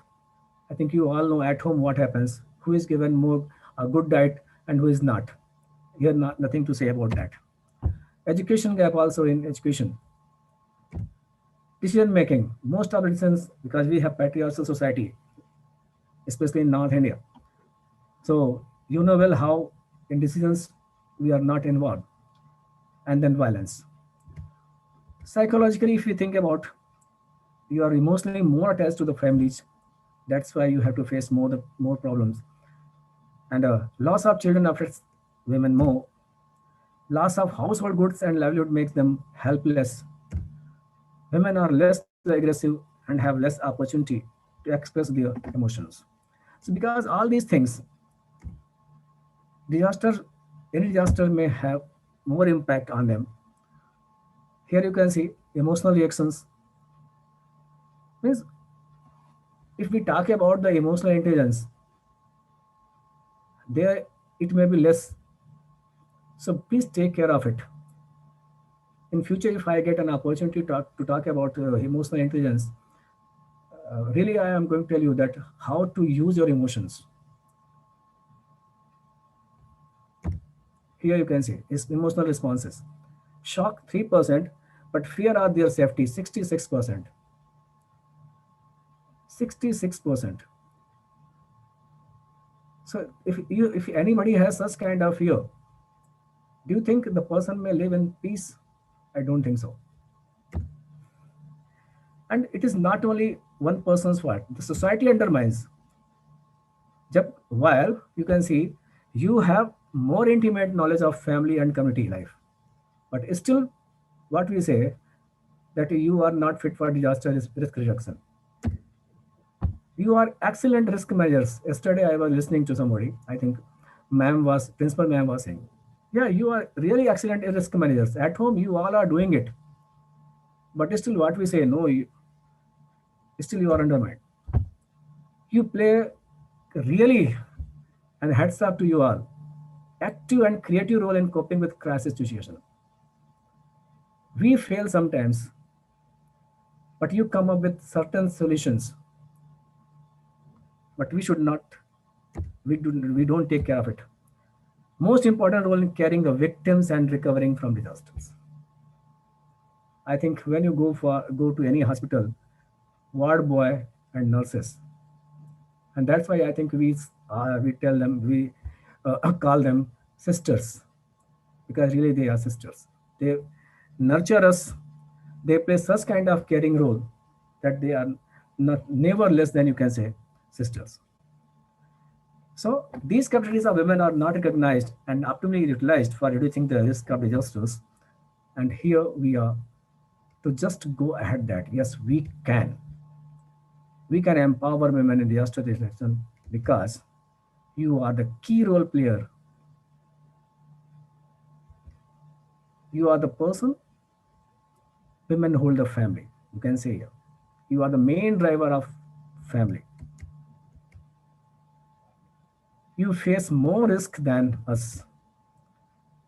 I don't know whether you accept it or not. Sometimes you may feel that I am talking because I am a male like that. Believe me, it is not because I am male. I am not here with such kind of thing for the sake of saying.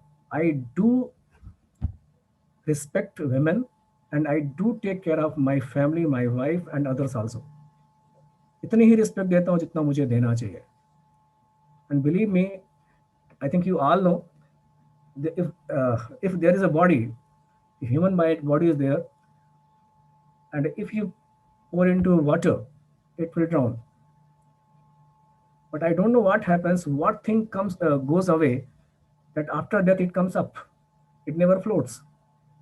ऐसी कौन सी body तो वही थी, सब कुछ था, फिर वो फ्लोट क्यों नहीं हो रही है? लेकिन जैसे वो निकल गई, कोई सोल निकल गई तो फ्लोट होने लगती है. Same thing with the words. If there is no soul of your experience, no soul of your deeds and words togetherness or equality, then the words will not go to the heart. It will never go inside of the water that is inside of your heart. So words, they must have soul. So whatever I am saying, they have the soul. So you face so many risks. You are the key player in risk management. I think you can see the pictures. How do you save? Here you can see again, nowhere you are less than anybody. So if everywhere you are the best, you have complete potential, then why not to prepare yourself? Just a matter of 1 hour, 2 hour. Prepare yourself, get ready. What may come, we can face it. In person, we can face it. And they are very simple. You can see here.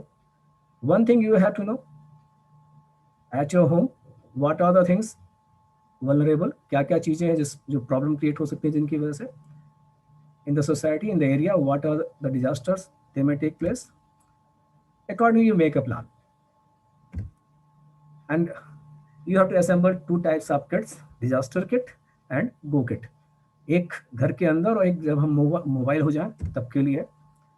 Maintain your plan and kits. As I told you, update yourself time to time and update your kits also time to time. And whenever you make any disaster kit or go kit, please take care of the needs of special needy people. If at your home there are old age people, take care of them. Plan especially for them. For children, you have to especially plan. So get informed what kind of disasters in your area.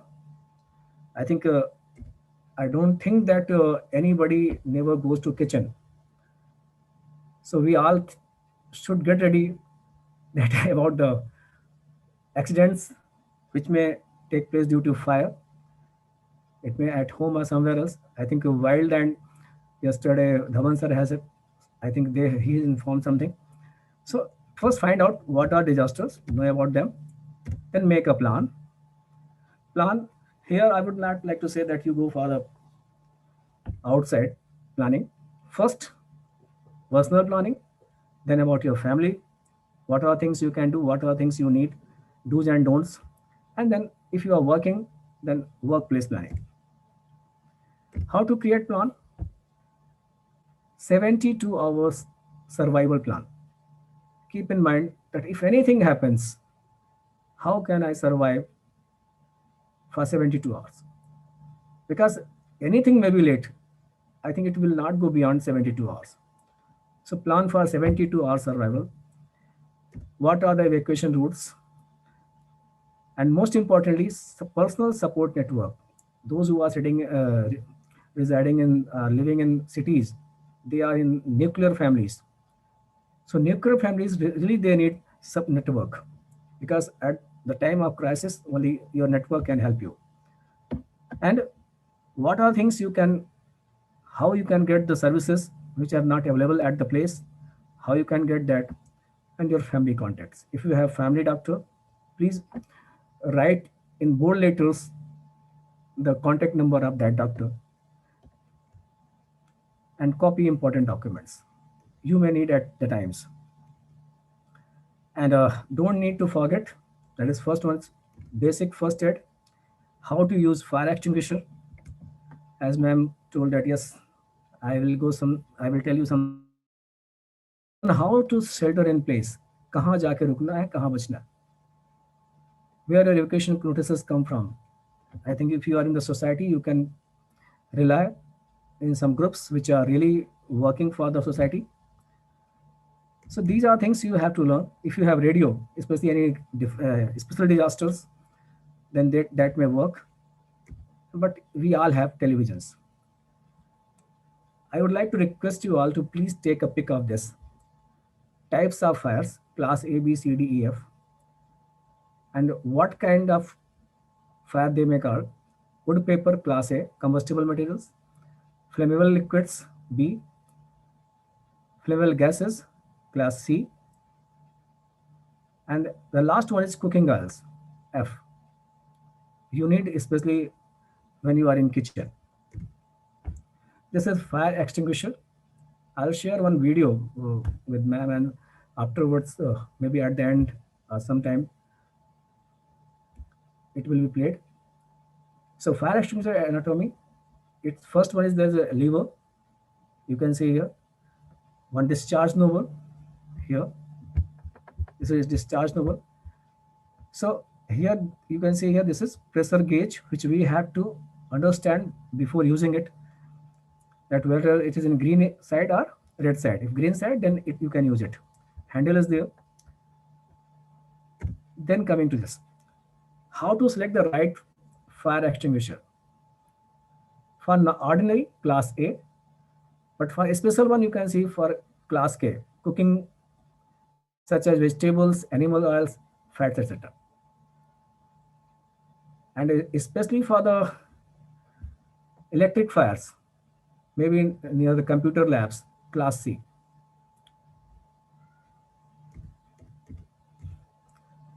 Please learn it. There is a simple code pass system. Pull the pin. Here you can see in this. Here near you can see there is a pin, discharge, locking pin, and seal. You can read it. We have to pull the pin and then aim low towards the base of the fire. अक्सर हम जब आग बुझाने की कोशिश करते हैं पानी ऊपर से डालते हैं, बट ध्यान है इसको, we have to low toward the base of the fire, not at the top. Then second one is here.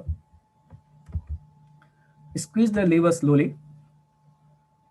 I think you have seen there is a lever. The lever is here. Here. Discharge lever at the top. So squeeze it slowly. And then sweep the nozzle from side to side. इनको ऐसे ऐसे हिलाना है. Bottom में ही ऐसे ऐसे हिलाना है. So in this way, you can see here, pull the chain, aim at the base of the fire, squeeze the lever, and sweep side to side. Always remember pass system. PASS. And that will help you really, if you know, and try to get, there are small fire extinguisher also available. You can buy and keep at home. So now coming to the planning, disaster kit and go kit. One is stationary, you can keep at your home. One is mobile, it is portable, you can take it anywhere. So disaster kit, it must be accessible wherever you are. ऐसा नहीं कि ऐसा रख दिया कि फिर मिले ही नहीं, because most of the time it happens that we keep something in such a manner with that safety that we never get it at the time. बहुत सारी चीजें ऐसी होती हैं जो हम बिल्कुल रख देते हैं कि यार इसको संभाल के रखना है, especially documents, and at a time of need we don't get it. 2-3 दिन बाद मिलता है फिर. So please keep it accessible and you can see at the times. Fast food जरूरी है, हम बोलते हैं कि नहीं होना चाहिए, but for this non perishable food you can use, and there are many things which are not perishable. और गुजरातीज में तो आपने देखा है कि पैक में बहुत अच्छे अच्छे आते हैं, फिर चाहे खाखरा हो चाहे जो भी हो, they are really non perishable and you can keep for a long time. Then games and books for children, if there are copies of personal documents.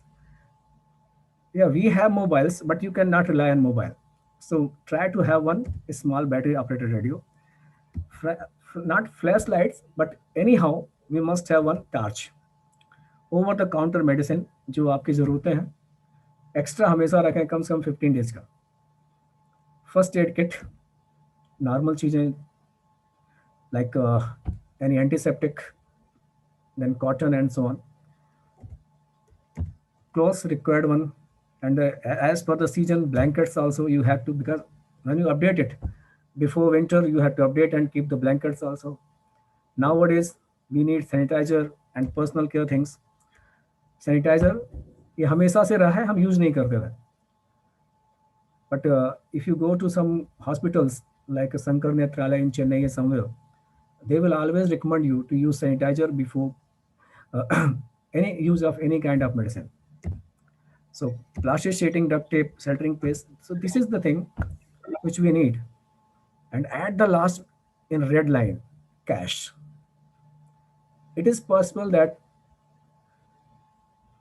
your ATM cannot work, your cashless card cannot work. Perhaps due to flood you cannot get anything. So have some cash. इतना तो रखिए कि 72 hours food supply अपने आप को हो सके और कुछ मेडिसिन आप ले सके. So cash is must. At home there must be some cash. मैं ये नहीं कहता हूँ कि बहुत रखिए, डर के मारे फिर सो ना सके, but please have some cash. Plastic money, okay, good, but cash is important. Same thing in the disaster go kit, but thing is that it must be portable.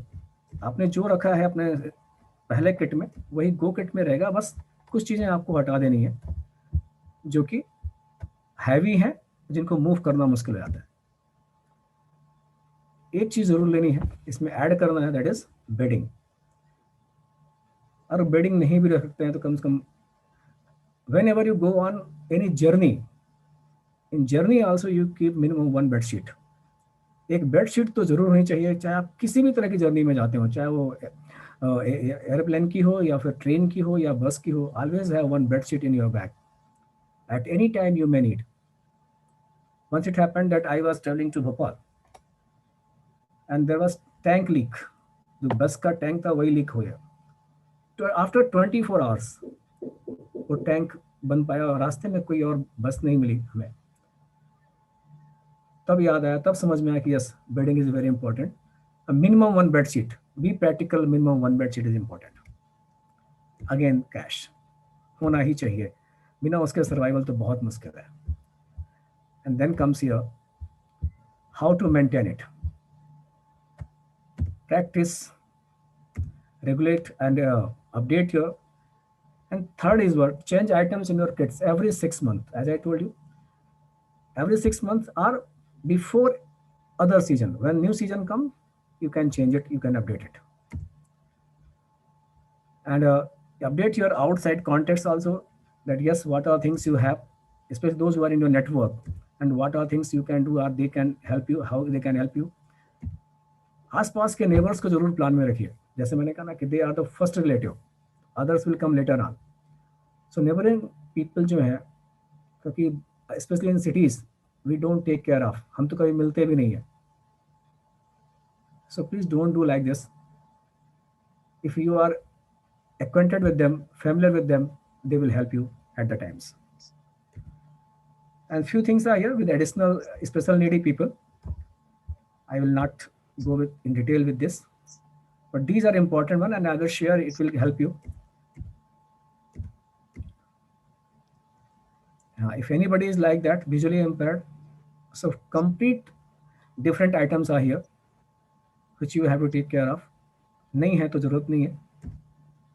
Hearing impaired people, then again different one. उनके हिसाब से बहुत सारी चीजें change हो जाती हैं. I think you can see at the last, keep pens and papers in your emergency kit for writing per notes, because they cannot listen, sometimes they cannot speak also, so it will help them. Or if you write, they can get the information. Mental health again. If you have pets, इनको तो छोड़ना नहीं है ना. They are also a part of our life. So help them also and plan for them also. That is, make copies of vaccination and short history. So today's home takeaway is, whatever the knowledge you have received, innovation and education to build a culture of safety and resilience at all levels, use them. Lives may be saved and suffering lessened if people accountable for the safety and well-being of the population during a disaster are well aware of their responsibilities and have the resources and well-designed in place. Remember, government alone cannot and will not be able to manage and handle all types of disasters.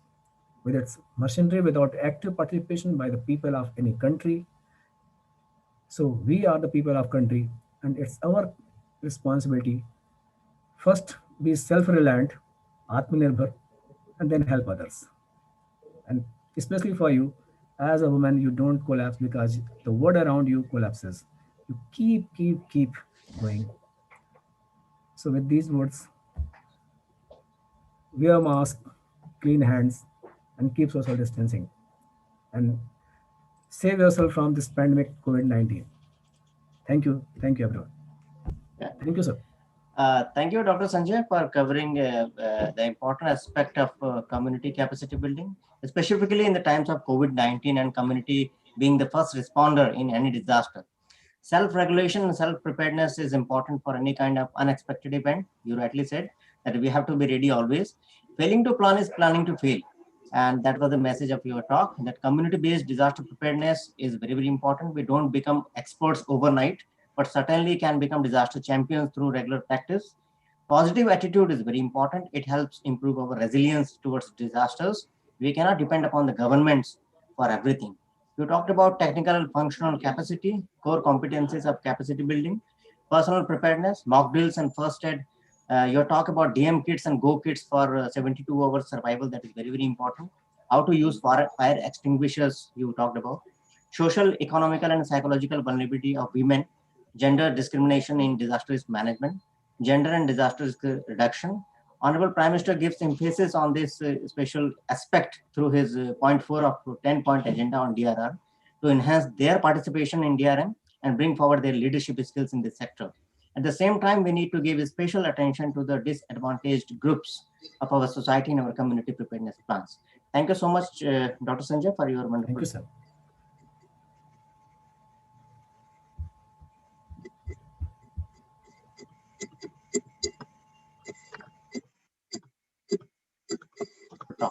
For the Thank you, sir. Yeah, over to you, Dr. Sonika. Thank you, Dr. Sanjay Singh, for such a beautiful presentation. It was so very extensive, and I think everyone must have really liked the presentation. Your iteration on the importance of mock drills was very, very important, and how women play such an important role in DRR was also explicitly explained by you. Thank you, Ashish Panda sir, for taking the entire session, the 3 technical sessions in the morning, and you have given very good inputs and insightful inputs during the entire day. Now I will just bring about a short summary of the entire technical sessions, and then we enter into the activity session. So technical session 4 was taken by Ms. Silky from Nidm. She highlighted the impact of disasters on biodiversity and resilience. She pointed out that out of 36 biodiversity hotspots of the world, 4 are in India. And she then went on to highlight the various threats to biodiversity, and in the end shared 4 successful examples of eco-DRR practices. Technical session 5 was taken by myself on chemical disasters and their management. I just discussed upon the glaring lapses in some of the major chemical disasters and lessons learned from them, the HASCAN code used during transport of hazardous materials, the NFPA triangle and globally harmonized system of labeling and safety data sheets. In the end, safety protocols for chemistry laboratory were discussed. Technical session 6 was taken by Professor Sanjay Singh from UP Jindal University, Raigad. He highlighted that the community being the first responders, thus their training and capacity building is very vital. He shared information about various elements of capacity building. He shared information about fire extinguishers and their effective usage, first kit preparedness, disaster management kits, both stationary and go kits, contingency plans and their timely reviews and updating them on a regular basis, and how women play the most important role in DRR but still remain undermined. He reiterated the importance of mock drills. Now we enter into the activity session for the faculty and will now request Dr. Saman Reza to facilitate the same. The coordinator of the faculty poster presentation is Dr. Meenakshi Singh, Associate Professor, Department of Chemistry, IT College. Over to you, Ma'am Saman. Thank you, Dr. Bhatia.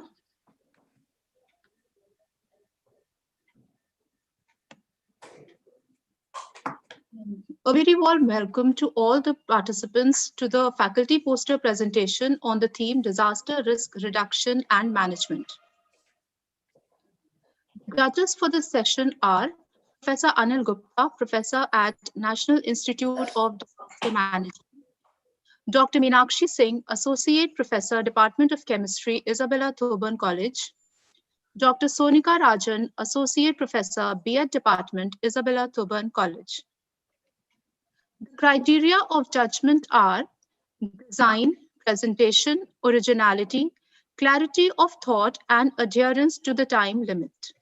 A look at the rules and regulations. The time allotted to each participant is 5 minutes, 4 minutes for presentation and 1 minute for the question answer. Points will be deducted on exceeding the time limit, so the participants are requested to kindly curtail their time to keep themselves in the time limit. The participants are requested to post their questions in the chat box, and due to paucity of time, we will only take up one question. These are the participants. I hope all the participants are ready. I now call upon the first participant, Dr. Souvik Mukherjee.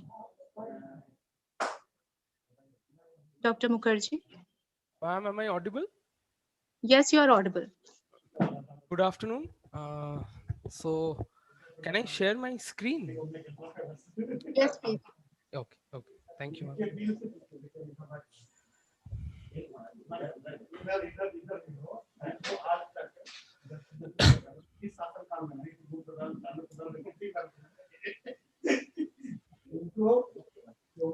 Ma'am, is the screen visible? Yes, it is visible. Please begin. Okay. Good evening to one and all present here. A big thank you to the organizers for coming up with such a topic and allowing me to present a poster on the same. Now, I'll very quickly run through what I have been talking about now. This is something which is just very recently kind of struck my imagination, and I started to work with. Though I'm not a kind of weather analyst or a person who knows a lot about storms, but I'll try to give a statistical analysis with regards to the extreme events and extreme storms in particular. So I am Dr. Souvik Mukherjee from St. Xavier's University, Kolkata, an assistant professor in economics. So I'll quickly run through how we define a cyclone and what the objective of this kind of structure is. So we are kind of given the Indian structure that we have. So we classify, as you can see, given the units of measurement, and I don't want to take you through all succinctly through all the units, but our main focus will be on analyzing the trend and to show that how the extreme cyclones are very different across the Bay of Bengal and the Arabian Sea when we consider the Northern Indian Ocean NIO basin. So how these over a period of time, how the trend has been very significantly different across these two regions. So moving on, so that is what the objective that we are trying to focus on. That this is a kind of geographical current, a very complicated one with regards to the Arabian Sea and the Bay of Bengal. Now, I repeat, so I'll just try to focus on the regional variation, because that is something which has been observed more recently in the new millennium, that they are very different, though they have a significant trend, as I'll show you, over the last century. But given the Bay of Bengal and the Arabian Sea basin, so both the sides on the west coast and the east coast, the nature of the storms are very different. Now, secondly, is to project the path that what is the trend with regards to the extreme storms that we get to see based on the data from the last century compiled from the IMD database. Now, this is basically what we have in the new millennium. I have reported it, the data for the new millennium. So these are, you can understand, extremely severe cyclonic storm, very severe cyclonic storm. So we are particularly focused on that, though I have not included Umphoon that had struck Bengal in May in 2020, but that is something, and it's one of the costliest in terms of damage that we have. Now, moving on, so this is the kind of trend that we have. So if you observe post monsoon recently, this number in terms of severe cyclonic storms has been going up, particularly in the month of October, November, and at least in Bengal, I have been kind of seeing this trend post 2005, this trend has started to occur. Now, what we have done is, again, kindly pardon me because I'm not a weather analyst or a meteor man, but then this is a statistical analysis. What we have done is taking the NIO basin and dividing it up into the Bay of Bengal and the Arabian Sea part. Just trying to look at the variation of these two basins and the tropical storms, the number of tropical storms that they have experienced, particularly. The classification is pre-monsoon, post-monsoon, all the categories of storms we have considered that I have shown in my first slide of the poster. And what we find is there is a significant variation across both these coasts. So this is something to note, point number one. And point number two, these are something that I'm talking about, the Umphoon experiences from Bengal. And lastly, this is for the cyclonic storm and for the severe cyclonic storm. This is something that we have been experiencing, though I have the trends for all the categories, but I am particularly presenting these two trends because these are the numbers that we are seeing. These are the numbers which fall in the highest bracket. The trend is more or less similar, but particularly for severe cyclonic storm, post 2010, the numbers are on the rise. So this is kind of the second objective that I'm trying to highlight. And I'll not take much time in discussing the disaster preparedness because Dr. Singh has very succinctly summarized, and I was going through the technical sessions. So I'll just not waste much time in discussing that. Thank you.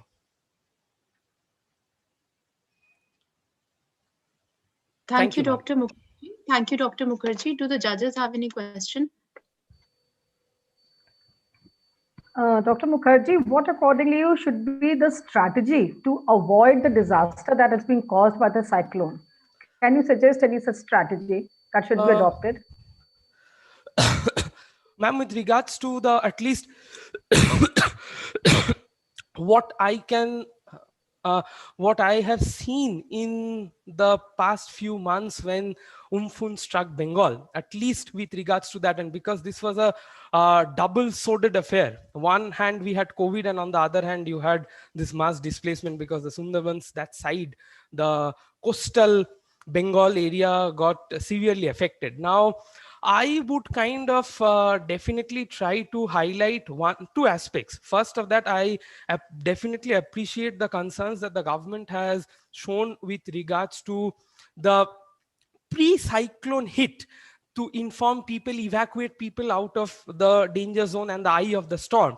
But what I was kind of surprised was in Kolkata, where we consider it to be an urban city, cleaning up the mess took around, this is post, obviously. I was very much satisfied with the pre, but post, the disaster management part, not on the preparedness part, but more on the management part, there are question marks on what the government has done, because traffic signals were uprooted for almost 14 days.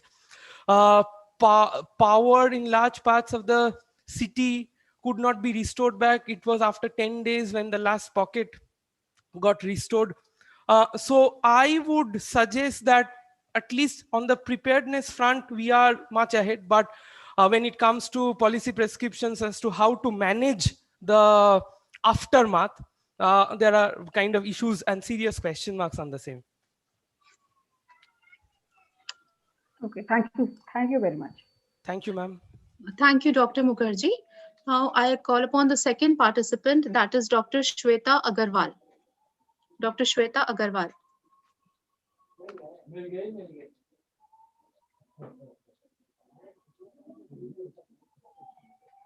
Dr. Shweta Agarwal.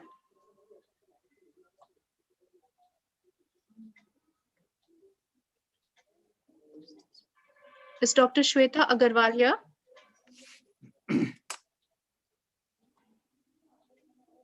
Okay, I think Dr. Shweta Agarwal has not been able to join us.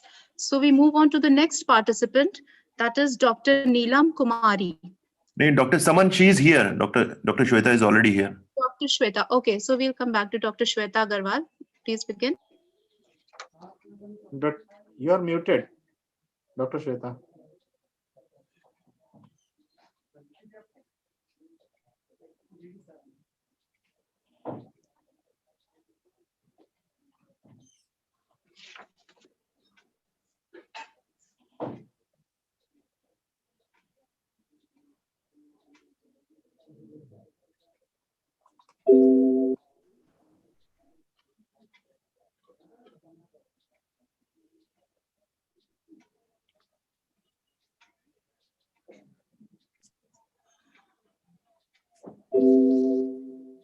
Dr. Shweta? We can go ahead. Okay, Dr. Shweta Agarwal. Okay, so we are going to the next participant, that is Dr. Neelam Kumari. Dr. Neelam Kumari. Am I audible, ma'am? Yes, ma'am, you are audible. Please begin. So I'm trying to share the screen. Yes, ma'am.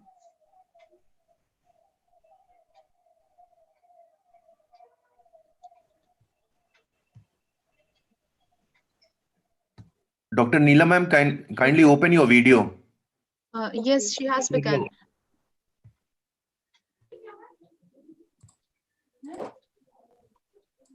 Dr. Saman, yes, ma'am. Is the screen visible? Yes, ma'am, it is visible. Please begin. So, good evening to all. The topic for my poster is meeting the nutritional needs during disaster and emergency. As you know, good nutrition is beyond mere survival, and preemptive policy action are required as explained by Dr. Soumya Swaminathan, the Deputy Director of WHO. So food and nutrition is basically beyond providing only a simple food packet of puri sabji or bread. It is much more required in terms of providing adequate food, in terms of balanced diet to the most vulnerable. For example, to the preschool children, to the old age population, and many other physiological age group. So optimal nutrition is important for the human productivity, and therefore nutrition becomes an important critical factor in terms of the cycle of disaster management, which includes the preparedness, when the risk occurs, then response, then prevention, and then mitigation. So we need proper planned strategies to prevent at-risk population, to prevent their further malnourished group. And therefore, for this, supply of protective nutrient is of utmost importance. Then ensuring a balanced diet and ready to use therapeutic food when it is necessary for them. Then supply of high biological value protein food, and then inclusion of functional foods in nutritional planning during disaster is also very important, because the issues which includes due to improper planning may become as evident as protein energy malnutrition, iron deficiency anemia, and various other nutrient deficiency disorder, because and there is also a lack of adequate breastfeeding. And the cycle of malnutrition increases as, first of all, there is lack of balanced diet, which causes nutrient deficiency, and ultimately which may lead to the further grades of severe chronic and severe acute malnutrition. And therefore the recommendation for preventing the malnutrition is including the targeting the most vulnerable population, and improved access to a balanced diet, not only providing only food packet, but a balanced diet food basket, and ensuring the role of a nutritionist while planning for feeding for the vulnerable population, and pre-planned and pre-designed food basket with the local population. So this with this way, we may meet the nutritional needs of vulnerables during disaster and emergency. Thank you. Thank you, Dr. Neelam Kumari. Do the judges have any question? Yes, sir. Yeah, Dr. Neelam, the topic that you have chosen is very important and very pertinent, particularly when we see that this year's Nobel Prize has gone to World Food Program. Yes, sir. My question is that that what has been kind of a hypothesis of your research, or what are the if I say that one liner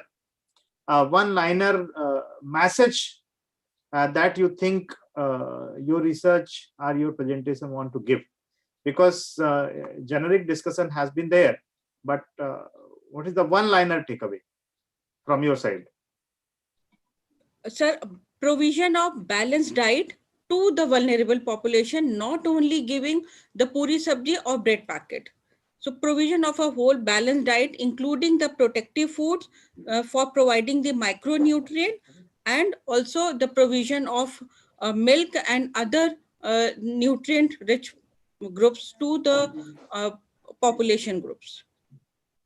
Anyway, still this is also quite generic.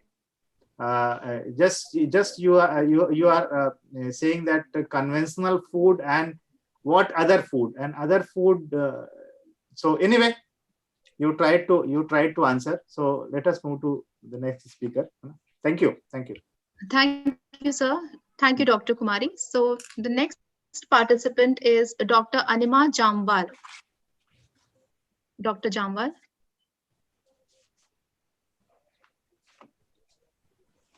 Thank you so much, Dr. Raza. Good afternoon, everyone. May I share my screen, please? Yes, ma'am, please go ahead.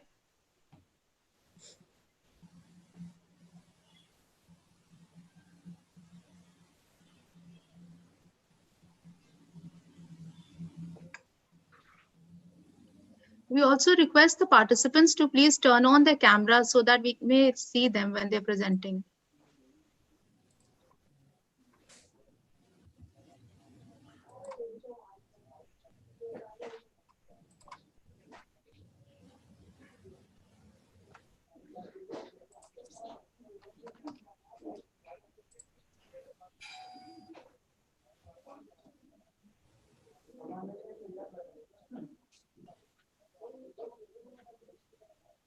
Is my screen visible? Yes, ma'am. Not yet. Ma'am, we can only see your display picture. Display picture.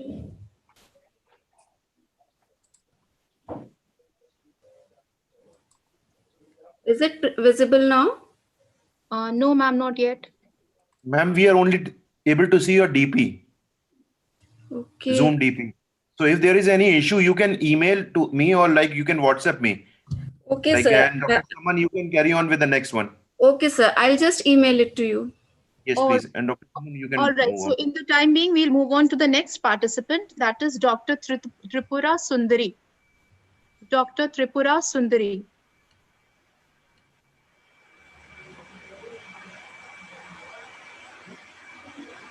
Dr. Tripura Sundari. Ma'am, are you here?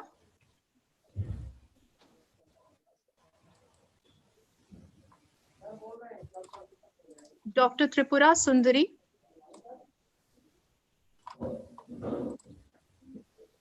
She was there. I saw her in the participants. Yes, I had seen. Ma'am, are you able to hear me? Dr. Tripura Sundari. Yes. Can you hear me? Yes, we can hear you. Ma'am, please turn on your video so that we may see you.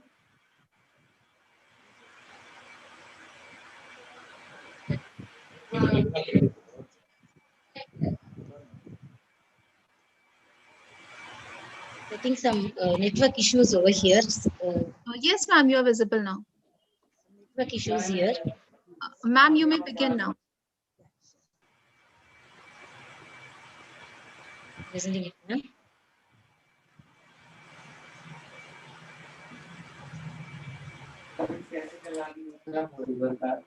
अक्टूबर 2020 का इन्होंने tendency से बताया electric जाने का तब करा मैंने अपना सबर कर लिया 20 वाले डेट्स को मेरी कभी थोड़ी भाई को मेट्रो की पढ़नी है दूसरा टीवी का कभी तो करना दूसरा अगर तुम्हारे को लग रहा है गलत टॉपिक है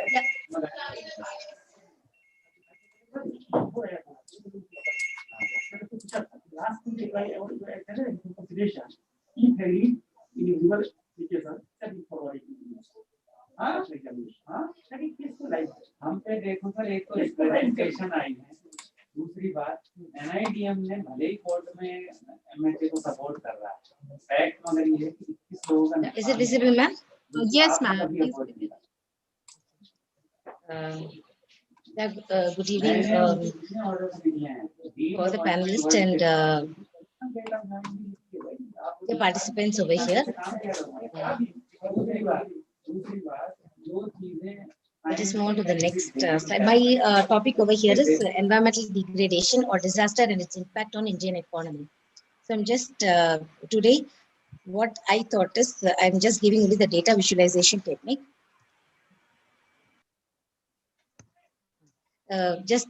Disaster, about disaster, it's a well-known fact about disaster. It's nothing but a serious disruption occurring over a short, which is accompanied by various losses like human, material, economic, and environmental losses. So this is about disaster. I'm going to combine it with the Sustainable Development Goals, because now it is a trend of Sustainable Development Goals 2030. Everyone are aware that there is something called as a Sustainable Development Goal, and we are supposed to achieve it by 2030. There are 17 goals and 169 target, and most of the goals over here focuses on the environment only. So initially, my topic which I chose was environmental pollution and economic growth. But later I thought, okay, I'll speak about disaster and then move on to the pollution later. So this is my objective today. Just I'm seeing only the trend and the damage due to the flood and heavy rainfall or the crops, houses, loss of lives in India. And the data set which I got, the data over here is from 1953 to 2018. It's a secondary data from Central Water Commission, Government of India. And the methodology, as I said earlier, I'm just doing only data visualization technique, trend analysis or percentage method. Only the graph I thought, okay, I will do today because the time was very short. So I'll just finish it. This graph shows about the damage of the crops since 1953 to 2018. The first graph over here, we can see doesn't have a steady increase, but there is a damage over the crops. So from the period of 1953 to 2017, there is a great damage. And then the chart below shows about the population which is being affected and the total damage of crops, houses, or public utilities, anything like that. So the population, you can see how the population is, and the damage is more than what it is. The population which is affected by the damage is over here, blue color, and the total damage cost is like this. So because of this, what is happening? That is what we are going to see. And the next slide over here speaks about the total number of houses and cattle lost in numbers. Then finally, total number of human losses. Everything is pertaining to India only from 1953 to 2016. And over here, this graph was something which was quite interesting, which spoke about the worker loss due to the stress, heat stress. Because finally, when we see the disaster over here, which this is out of our control, it is like an irregular component which cannot be captured in the even a time series data. So this type of data, what can be done is, we cannot even forecast it. We cannot even predict it, whether we'll be getting a disaster. Like today over here in our place, it's there's power cut, and because of this cyclone effect, now we are in such a situation. It was not predicted like earlier. So this disaster, when I tried to predict, I was not able to predict. So, but what can be done over here is this disaster, what all losses it's giving to the human. Like see the heat stress in India from 1995 and 2030. It is just a comparison over here. When the heat stress is more, like India and South Asia I'm comparing, what happened? It will definitely affect our environment, our the work environment, as well as whatever we are doing. It will never have a smooth going. Like this also has an impact on a day-to-day life as well as the output which you are going to give for the economy. So this is the main thing which I thought, okay, I will do over here. And then the conclusion, because why I chose India's, they said India has a loss of over 6 lakh crore in last 2 decades. And this is due to the natural disaster. And India is among the top 5 for the economic losses. And among the globe also, you can see how many trillions we are losing because of this climatic, this natural disaster. And they say that India and China as a country, it is most affected by more than 3 billion between 1995 to 2015. The UNISRD report actually says about this. And the climatic change is increasing the frequency of frequency and severity of extreme weather event such as tsunami, flood, storm, particularly in lower and middle country like India. The reason why I chose India was affected between this period. So, and the loss for the economy was more when compared to the rest of the things. And secondly, I want to just speak about the pollution, but pollution is man-made one and disaster is nothing but it's natural one. So I thought only I stopped at the disaster, and I'm just I'm done with this.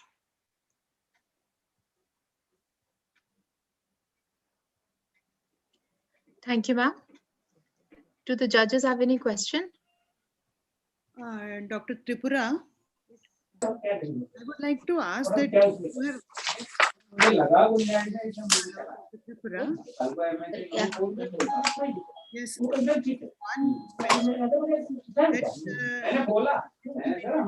kinds of economic losses are there. Is there any way in which these losses can be minimized?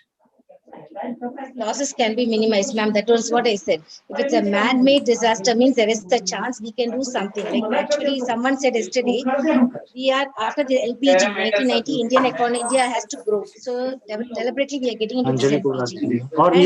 And the what to say, how they are using the, or how they are exploiting their environment. So that can be minimized because we are doing it. The human, as a human, we are the cause for the pollution. But as per disaster, because of this only it leads to disaster. What I saw is when I took the temperature of India, I was not in any way able to connect the temperature of India and disaster which happened in India. So then I thought I should check with the global temperature whether it has an impact of this disaster. But in no way I couldn't predict even a small thing which is going to happen. So this is actually, I feel it is out of our control. What can be done is when we know it is going to come closest, we can do some precautionary methods rather than because it was not, we were not able to so clearly predict it. It will be happening tomorrow or day after tomorrow. As I said, like now suddenly today here, it is a very bad effect which we are facing today now here because of this cyclone. So I felt like, yeah. Yes, ma'am. Thank you. Thank you, ma'am. The next participant is Dr. Roma Smart Joseph. Dr. Raza, can I make an observation? Thank you very much.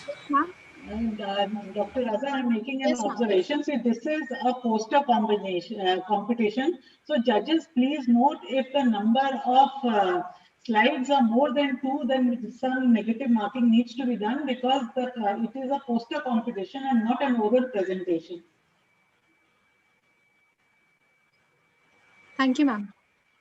Thank you very much. Shall I start? Yes, ma'am, please. Okay, thank you very much.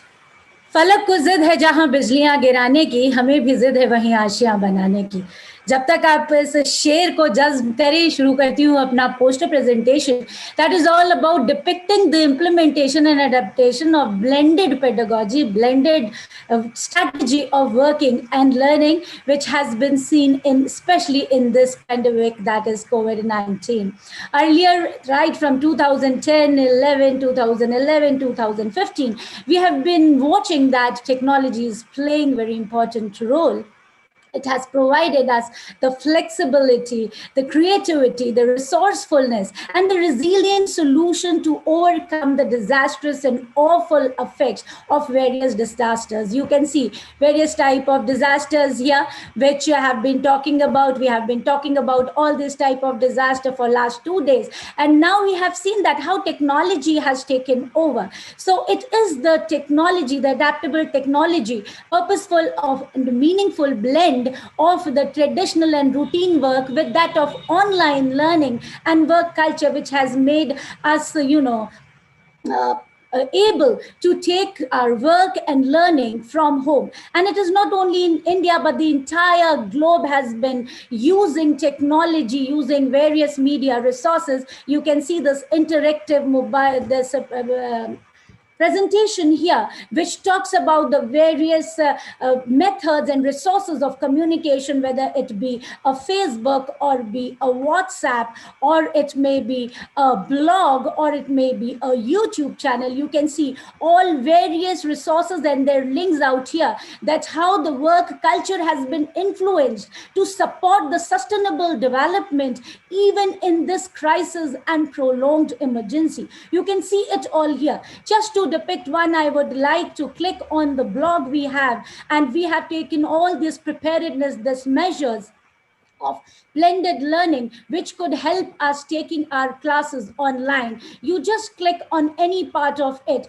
and it would take you to the disasters, type of disasters, risk reduction, blended pedagogy, all over. You just click on the LMS and it would take you to the LMS we have been using in the fourth mode of Edmodo. So this all would come in your screen. It takes little time. If you click on the blogs, it would take you to the blog. If you click on the classroom Google methods, it would take you to the methods of classrooms, the Moodles, which are all prepared here. And it is not only available there for the education sector, but for all other sectors which can adapt to blended pedagogy and can do their work efficiently even in this crisis situation. So I would say and conclude that the very right has been said in a Sanskrit shlok ki आस्ते भग आसीनस्य ऊर्ध्वं तिष्ठति तिष्ठतः शेते निपद्यमानस्य चराति चरतो भगः चरवेति चरवेति। यानी कि समय रहते हुए अगर हम फैसला ले लें, उचित फैसला ले लें, भाग्य के भरोसे ना रहें, तो सदैव आगे बढ़ना ही मानव का सिद्धांत है, जीवन का ध्येय है। Thank you very much. Open two questions now. Thank you, ma'am. Over to the judges. So, Dr. Roma. Yes, sir. So, very smart presentation, I would say. Thank you so much, Dr. Gupta. But I have a question that how you consider this being taken by the people, this kind of approach by the people in India now? Yes, Dr. Sab, yes, very good and relevant questions, because as Indians, we have been trying, because there was no such preparedness regarding blended learning. We were just adhering to the traditional modes of learning and work culture. But wherever there has been such measures, they could cope up very well. Otherwise, we have to be now in a preparatory mode and have to come out with the modules of blended learning, so that in future we could very easily adapt to blended pedagogies. As you can see in these conferences also and webinars also, still we just we have to struggle a lot in order to learn the technology. So lots of preparedness is required. We have the technology infrastructure, but we want to have a proper policy making, decision making, academicians, policy makers, government, all coming together to implement the blended pedagogy of learning and Good. Can you identify one negative aspect of this? Yes, definitely. Why not? If lots of technology would be there.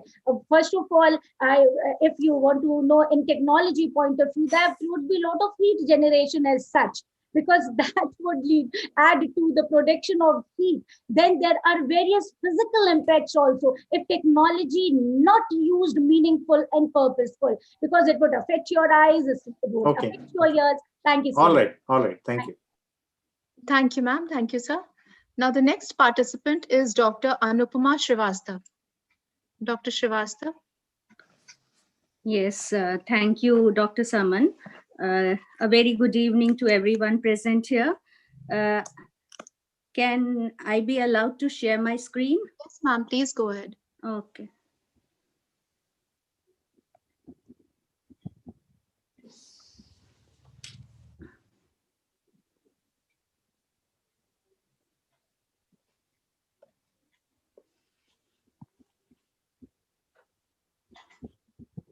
Yeah. So, since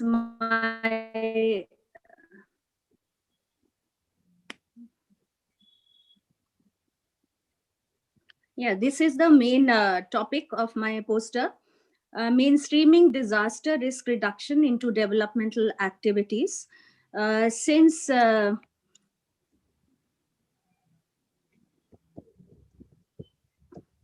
okay, I don't know what is the problem there. Switch to screen share.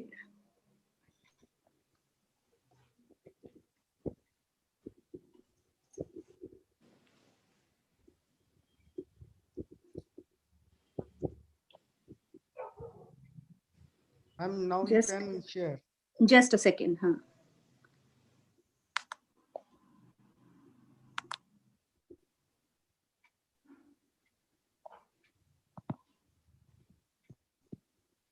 Okay. So I have tried to summarize this topic into the abstract form. Firstly, the background of this presentation is that development means improvement in the quality of life of the people. And that's the basic difference between development and growth. The fact is that development creates new risk of disasters. Since the 90s, many global policy framework adopted the term to highlight some critical cross-cutting but neglected issues to bring them to the center stage of development. So we thought that in this poster, we will explore 5 W's: who, what, when, where, and why. For what we are doing the development, for whom we are doing the development, for when we want to, streamline the disaster risk reduction into developmental activities, from where to start and why we are doing it. So the objective of this poster is tracking the interconnectivity between disaster and development. And the hypothesis or the preconceived notion is that whether development activities reduce vulnerabilities to disaster risk reduction or development activities create new disasters. That's the main hypothesis on the basis of which I'm trying to present this poster. And the conclusion of this is that development can reduce vulnerability if all measures of disaster risk reduction are kept in mind and if systematic exercises are done to mainstream the expenditure part for better management of disaster in the country. The background I have tried to present through a diagram where the focus areas are national flagship schemes, investment in sustainable future, community resilience, and empowering vulnerable group, especially women. Focus areas are India. India is a key player on the emerging fronts of innovation in disaster risk reduction, disaster response, ecosystem, etc. And development can increase vulnerability of people and assets if these measures are ignored. That means poor land use planning, environmental mismanagement, lack of regulatory mechanisms, and lack of enforcement rules lead to unsafe development and create more disasters. Now, community resilience can be shown in this diagram. If you see, these are the main areas where we need to focus if we want to build up community disaster resilience. And the disasters, as everyone has said up till now, there can be natural disasters, which we have tried to present through the pictures, and man-made disasters. And the impact of these disasters are directly on the economic growth and development, as this data created by the Weather, Climate and Catastrophe Insight Report 2019 has presented that the global economy suffered a loss of $232 billion due to natural disasters. And in India, June-October monsoon floods caused a loss of $10 billion, to be the 7th costliest one. As one of our colleague speaker also talked about Cyclone Fani, which affected Odisha in India and Bangladesh, was the 10th most costly natural disaster in the world. So in a nutshell, we can say that these disasters are costing much for the economy of the country and across the globe.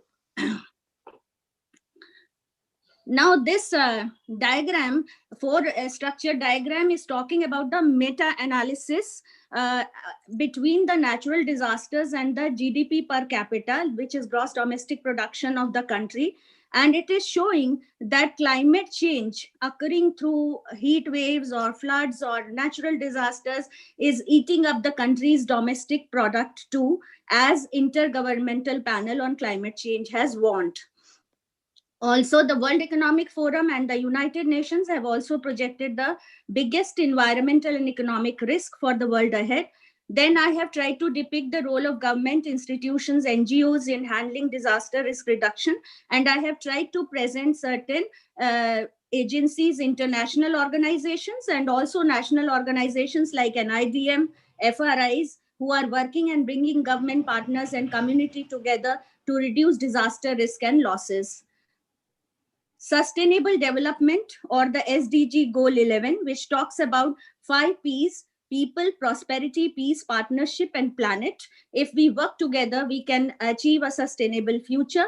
These things, 7 global targets are decided in Sendai, which is in Japan, and the global target has been fixed for reducing the mortality and the people and the economic loss, and increase the countries with national and local DRR strategies, and also international cooperation. These are the agencies which are working towards the achieving these kinds of goals, the 7 targets globally identified. Then this diagram I have tried to show Dr. the economy. Srivastava, please can you conclude? Yeah, economy environment interaction, which is also environment acts as a waste sink. So we have to reduce the capacity. If we are imposing more and more economic activities, we are going to exploit its resilience capacity. So this is our conclusion. At the last, we may say that disaster and development are both dependent upon each other. So we have to see that development has to be progressed, which is disaster friendly, and which can reduce the disasters to a certain extent. Thank you. Thank you, ma'am. Would the judges like to ask a question?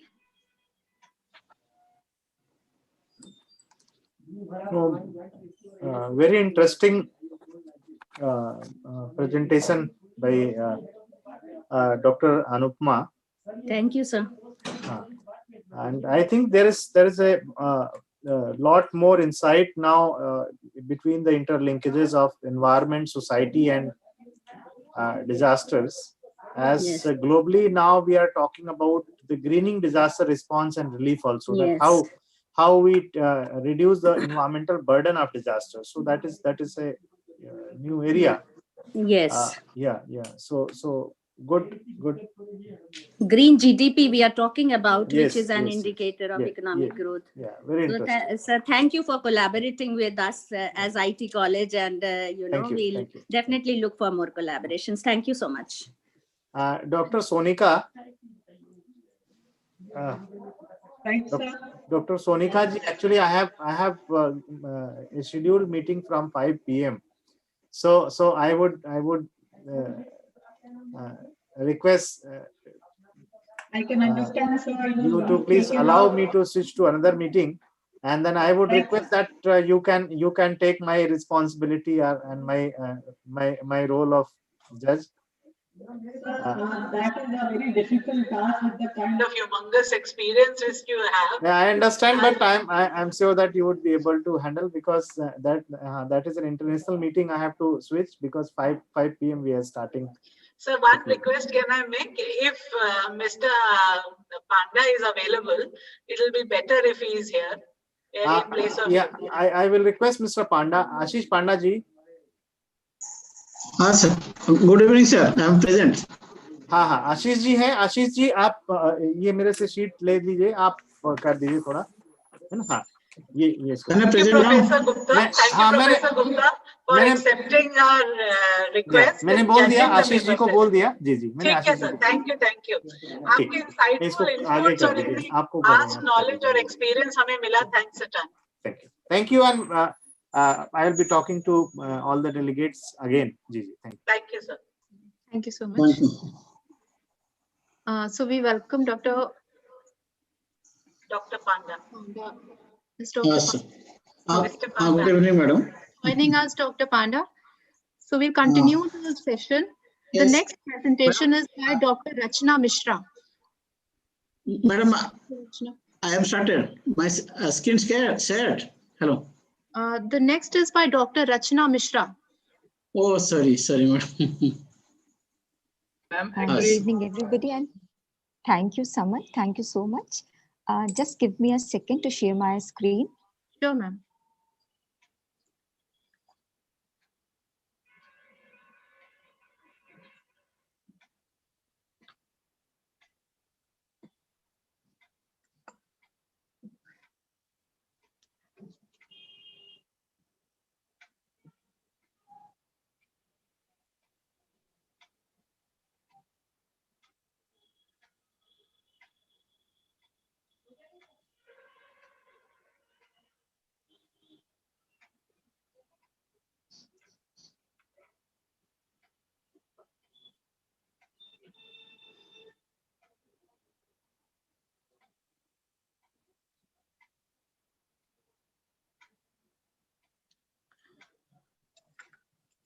Dr. Rachna Mishra. Just a minute, just a minute. Okay, ma'am. Sure, ma'am. I'm just trying.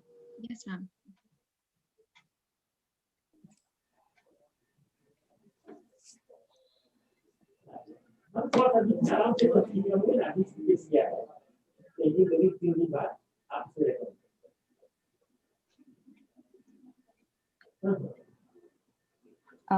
Dr. Raza, is it visible? Yes, ma'am. Your screen is visible. Okay. Very good evening to all of you. My topic for the poster presentation is preparing for disaster perspective on women's health. Disasters that happened in the last few years have necessitated the focus on special needs of women in various disaster cycles, especially during and after disasters. The gender role of women has caused them to be under the threat due to their social, cultural, and biological differences in comparison to men. From the health perspective, the consequences of these disasters can be easily understood by few examples, like flood in New York in 1972, followed by Hurricane Agnes in 1973, which made the water polluted with chemical toxins and caused the spontaneous abortions in many pregnant women. The tsunami that affected the Indian Ocean in 2004, in which the death rate of women was 3 times than men.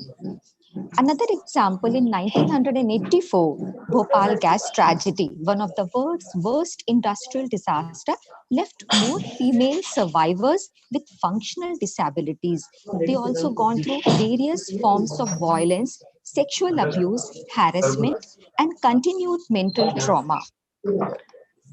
Hence, these causes of women vulnerability can be grouped under physiological conditions like pregnancy and lactation, multiple responsibilities, which creates greater stress, and we all know that stress weakens the immune system and adversely affects her ability to cope up with the disaster. Another cause is lack of participation in public organization, which ignores the main need of women in disaster situation. Cultural issues like keeping the hair long, which caused women to get trapped in debris caused by floods and therefore got drowned. Thus, the disasters necessitated considering the specific needs of women in various stages of disaster management cycle, the main strategies that could be suggested in order to reduce the women's vulnerability can be women empowerment, especially economical, through entrepreneurship and business development. Another strategy which can be adopted is women's right and security, which should be ensured in natural disasters and other crisis situations. Promotion of women education and lifetime health to enhance their autonomy. The most important is gender responsive governments. Is needed to promote gender equal policies, strategies, and institutions. And the last is gender responsive infrastructure. So to enhance women's mobility, economic opportunities, and well-being. Thank you. Thank you, ma'am. The judges have any questions? Yeah, thank you, ma'am. Very nice talk on this regarding this gender issues. Are you aware of this gender budgeting, ma'am? Actually, yes, little bit I know about gender budgeting, but of course, that is another issue. Actually, I'm just focusing on the perspective. Actually, we don't need impact. We don't need sympathy. We just need empathy. We need more women participation so that they can understand women's need in these disaster situations. Only allocating budget is not necessary. Actually, because women basic needs are not understood. They are going through these sexual abuses and harassment. So we need more women participation in these disaster managements. Yes, good. Our Honorable Prime Minister talks about participation of women in disaster risk management processes and also bring forth their leadership qualities. Also, thank you so much. Thank you, sir. Thank you, ma'am. Thank you, sir. Thank you. The next participant is Dr. Amita Marva. Dr. Marva.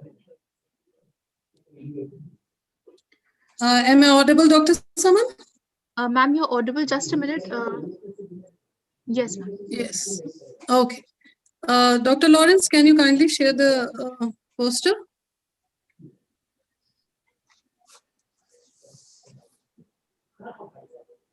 Thank you.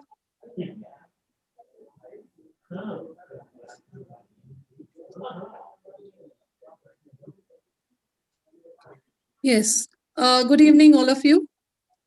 Today's topic is, as we all know, we have been contemplating and discussing on disaster of past 2 days. Today is the second day. So a disaster can discriminate on the same line that societies discriminate against people. Now, why my hypothesis was why I went into this particular topic was women are, more vulnerable towards the consequences of disaster due to, underlying cultural, social, and economic patterns that lead to the low socio-economic status to women. Disaster hit the poorest the hardest. Poor people are not only more vulnerable to disaster-related shocks, but they also have fewer resources to prevent, cope with, and adapt to disasters. The poor tend to receive less support from family, community, and financial systems, and even have less access to social safety nets, as a recent World Bank report explains. Now, disasters tend to discriminate along generational as well as gender lines. Several studies analyzing the impact of disaster have revealed that women and children have greater risk to their survival and recovery in the aftermath of natural disasters. The vulnerability of women and children in natural disasters can be further aggravated by the other elements of discrimination, such as race, poverty, and disability. There is a data in front of you on your screen. According to United Nations, over the past 20 years, natural hazards have affected 4.4 billion people, claimed 1.3 million lives, and have cost $2 trillion of economic losses. A natural disaster can completely halt or reverse progress achieved over decades in just a few years.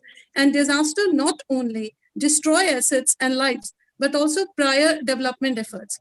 And this includes hard-won progresses in gender equality. Poverty and gender norms shape basic survival capabilities as well. I'll give you an example. According to an Oxfam survey, 4 times as many women than men were killed in Indonesia, Sri Lanka, and India during 2004 tsunami, because men were taught how to swim and climb trees at young age, while women were not. Access to food and nutritional conditions also determine people's capabilities to cope with disaster. During food shortages, women are more likely to, suffer from malnutrition because they have specific nutritional needs. That's very important. They have a specific nutritional needs as pregnant or, breastfeeding. Women are sometimes, consuming less calories because they are catering more needs towards the men and children. Then there is a post-emergency settings. Post-emergency settings, we are like giving more jobs to men in construction and utility rehabilitation than women. So what to do about this, and where DRR comes from? Disaster risk reduction, as you can see on your screen, is an approach adopted by United Nations. It's a greatest approach towards, disaster. It is gender neutral. As a result, the issues and challenges faced by women after disaster are neglected. So women are more vulnerable towards the consequences of disaster due to underlying cultural, social, and economic patterns. So gender responsive disaster risk reduction is the need of the hour. It analyzes needs, opportunities, roles, and relationship of women, boys and girls, men, formed by the gender norms within the society. So DRR has been applied by United Nations in various countries as well. Now, because of this situation, there are certain solutions also given under the DRR only. The policymakers should keep in mind that the gender responsive, it should be gender responsive, as we were talking about gender budgeting. But in reality, the things has to be gender responsive by integrating gender into vulnerability, risk, and capacity assessment. Facilitating leadership of women in resilience building, and of course collecting disaggregated data. Disaggregated data has to be collected on both sex as well as on age basis, so that we can have a more concrete and more targeted approach towards the gender responsive disaster management. Thank you. Thank you, Dr. Marwa. Thank you. Judges, do you have any questions? I'm open to, yes.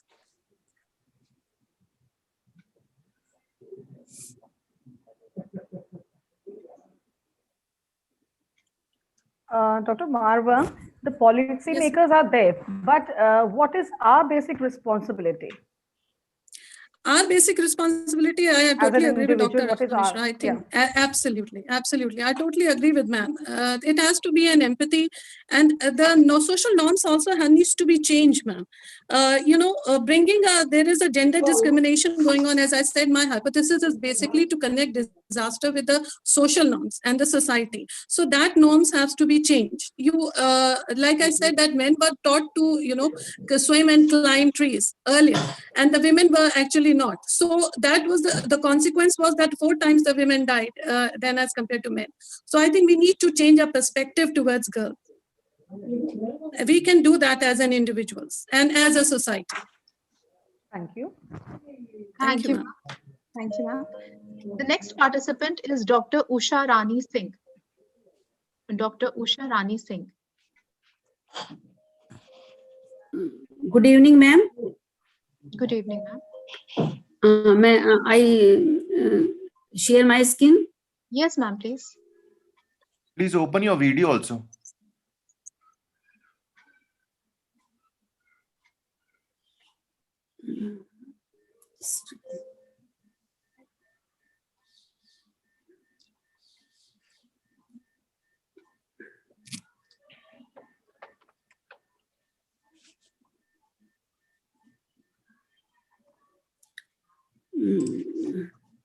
Ma'am screen share हो रही है? No, ma'am, not yet. Not yet.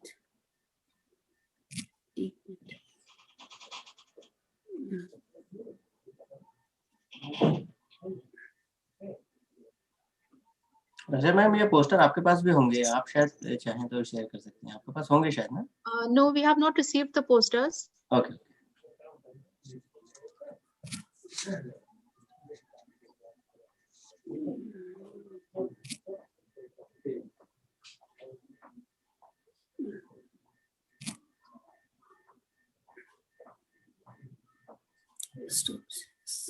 Ma'am, it has stopped. Just a minute. Screen. Ma'am screen पे जाके share होगा ना? नहीं, screen आपने share कर लिया था, आप ट्राई करें। ये आ गया है, जस्ट आप अपना प्रेजेंटेशन कर लीजिए। Yes ma'am. अब इसमें से यस हाँ मैम जी हाँ आ गया। विजिबल हाँ, good evening everyone. My topic is capacity building of communities for response and risk reductions. Disaster is equal to H plus R into V. H, hazards potentially of a physical event that may cause loss of life or properties. Risk, probability of harmful consequence of expected losses. Vulnerability factors or process, physical, social, economical, and environmental, which increase the sustainability of an area or a community to the impact of hazards. Disaster error is a matter of a few minutes or hours, gain or development made over year of decades. Losses, livelihood, houses, properties, public, private, and community infrastructure. Developing countries lost between 1 to 20% of their GDP or 5 to 25% of their revenue in disasters. Resources are diverted from development to rescue, relief, rehabilitation, and reconstruction work. Beside intangibility losses such as psycho-social trauma, damage of environment, etc., that cannot be quantified. Disaster Management Act has been passed by Parliament in 24 December 2005. National Disaster Management Authority has been created under the chairmanship of the Prime Minister. State and district magistrate authority have a constituted by the state government. Role of and function of each authority has been defined under this act. Implementation, communities are always the first responder. They are all the receivers of knowledge of local resources and traditional coping mechanism. Developing capacity of the community and empowering them to assess their own risk and vulnerability can reduce the risk of disaster significantly. community-based disaster risk management program should be.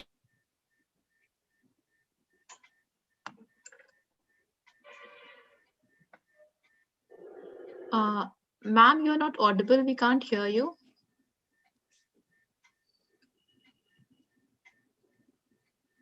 Dr. Usha Rani Singh.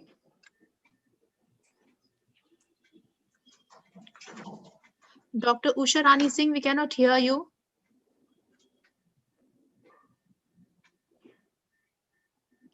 Dr. Usha Rani Singh, ma'am, you're not audible anymore. Ma'am, her audio is not coming. Ma'am, you're not audible anymore. I hope she has not muted herself. Ma'am, her audio is not coming. Yes, I will just check whether she has muted herself. She has to connect again. Probably this is case of Yes, I internet think failure. we've lost connection with Dr. Usha Rani Singh. Yeah. Dr. Usha Rani Singh, can you hear me? Can you please join again? Can you start presenting again? Ma'am, she is disconnected. Okay, in that case, we'll move to the next participant. That is Dr. Sarika Shukla. Dr. Sarika Shukla. The participants are requested to please turn on their cameras while presenting.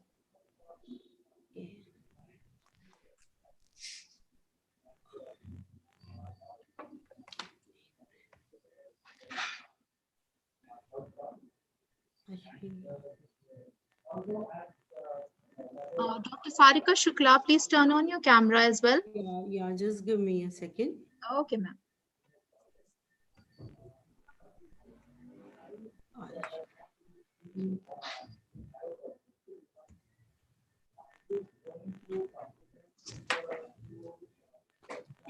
Good evening. The topic of my today's poster presentation is Inclusion of Disabled People in Disaster Risk Reduction Policies. The main objective is to bring awareness regarding legal framework to support the inclusion of disabled persons and their role in disaster risk reduction policies. Inclusion is important because the Constitution of India guarantees equality before law and life with dignity. This mandates the government to enact laws and implement policies that empower people with disability to partake in the functioning of the society. Inclusive policies act as bridges to allow such persons equality in education, healthcare, etc., which are fundamental human rights. If we look at the legal framework, in the past few decades, governments have enacted laws to take effective measures to ensure that the persons with disability enjoy their rights equally with others, including protection in situation of risk, humanitarian emergencies, and at the occurrence of any disaster. Government of India has a dedicated Department of Empowerment of Persons with Disabilities under the Ministry of Social Justice and Empowerment. The ministry administers social welfare acts such as the Rights to Persons with Disability Act, the National Trust for the Welfare of Persons with Autism, Celibacy Policy, Mental Retardation, and Multiple Disabilities Act, and Rehabilitation Council of India Act. Few suggestions that can be included to enhance the current scenario. First, include persons with disabilities as valued stakeholders in disaster risk management activities. Second, help remove barriers to the full participation of persons with disabilities by allowing their representations within their communities at the time of policy making. Third, increase awareness among governments and their partners of the safety and security needs of persons with disabilities. Fourth, continuous upgradation of data for effective policy making is must. Ensure that new construction, rehabilitation, and reconstructions are accessible to persons with disabilities. Need of the hour is proactive steps to be taken, not just by the government or private institutions, but also by citizenry at large to meet challenges posed by any disaster. And this can be achieved by nodal agencies should provide basic training customized to the challenges posed by their specific disabilities. Second, by undertaking periodic mock drills to prepare and empower them for the times of emergencies, and allocating team of first responders to assist disabled people on the occurrence of emergencies. With this, I end my presentation. Thank you. Thank you, Dr. Shukla. Do the judges have any question for Dr. Shukla? I'd like to ask whether the institution that she belongs to in that particular institution, has she observed any specific scheme of things that is being done for people with disabilities? Any specific example? Yes, sir. Ramps have been constructed for the disabled students. Okay. Physically disabled students, yes. Okay. You are from this college only? Sorry, sir? You are from this Isabella Thoburn College only? Yes, sir. Okay, thanks. Thank you, sir. Thank you, ma'am. Thank you, sir. The next participant is Dr. Damodar Panda. Dr. Damodar Panda. Madam, good afternoon. Good Audible? afternoon. Yes, sir, audible.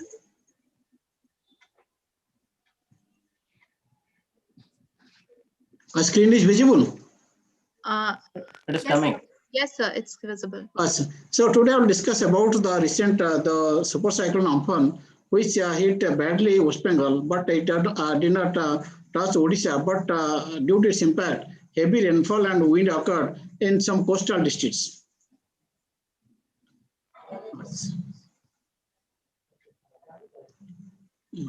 Dr. Panda, please put your presentation on slideshow. Yes. Hello. This Odisha I have seen shown you that is the location. Only coastal districts are highly vulnerable.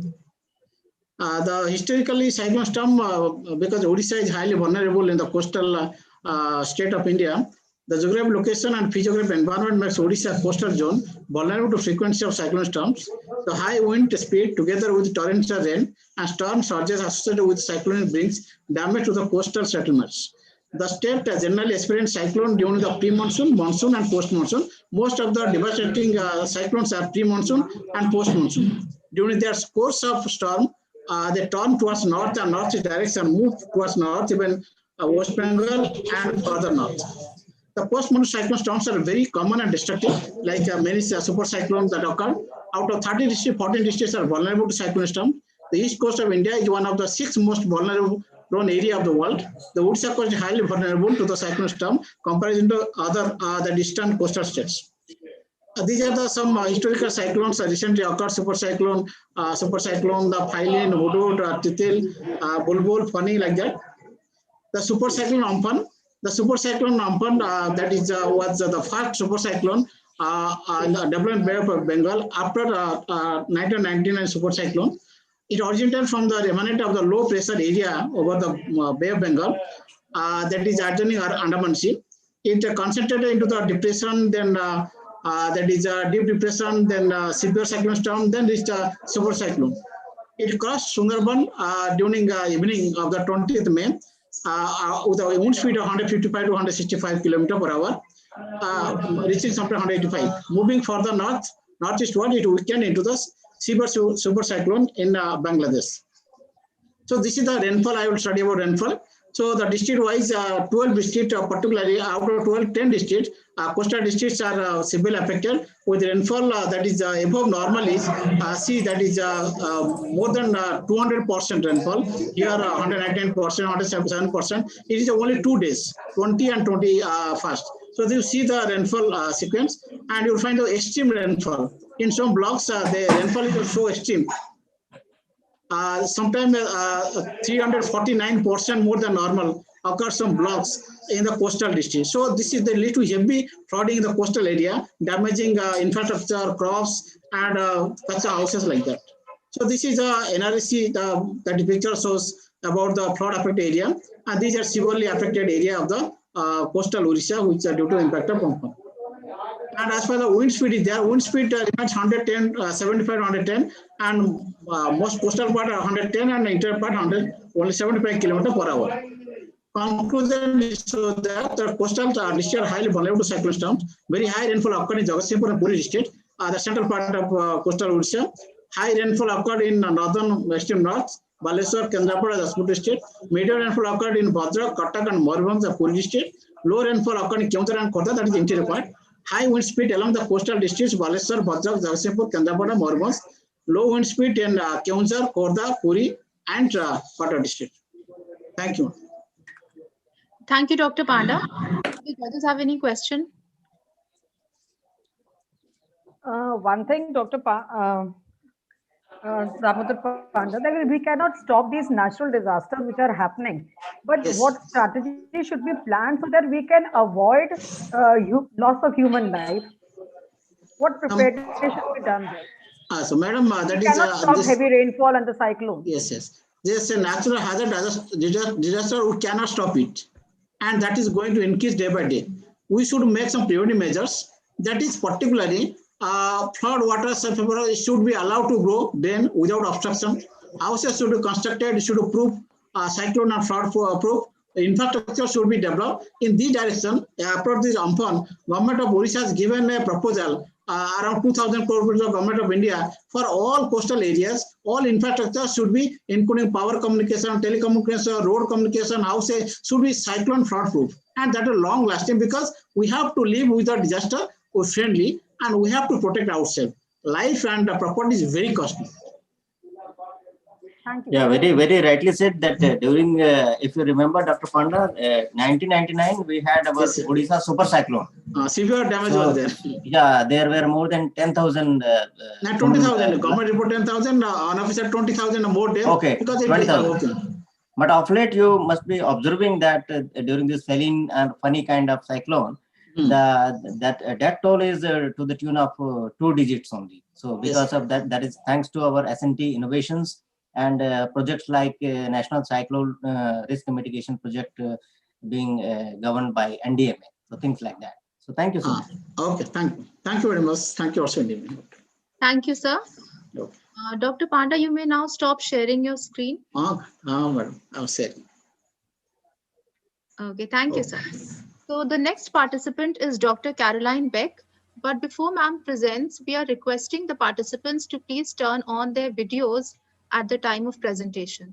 Thank you. Dr. Caroline Beck. One thing more, Dr. Raza, I would like to say, if anyone is making presentation from the mobile, we are not able to see anything from the mobile. So they should auto-rotate it so that we are able to at least see what is written there. Right, Yes, that's a request. Thank you. Thank you. Thank you.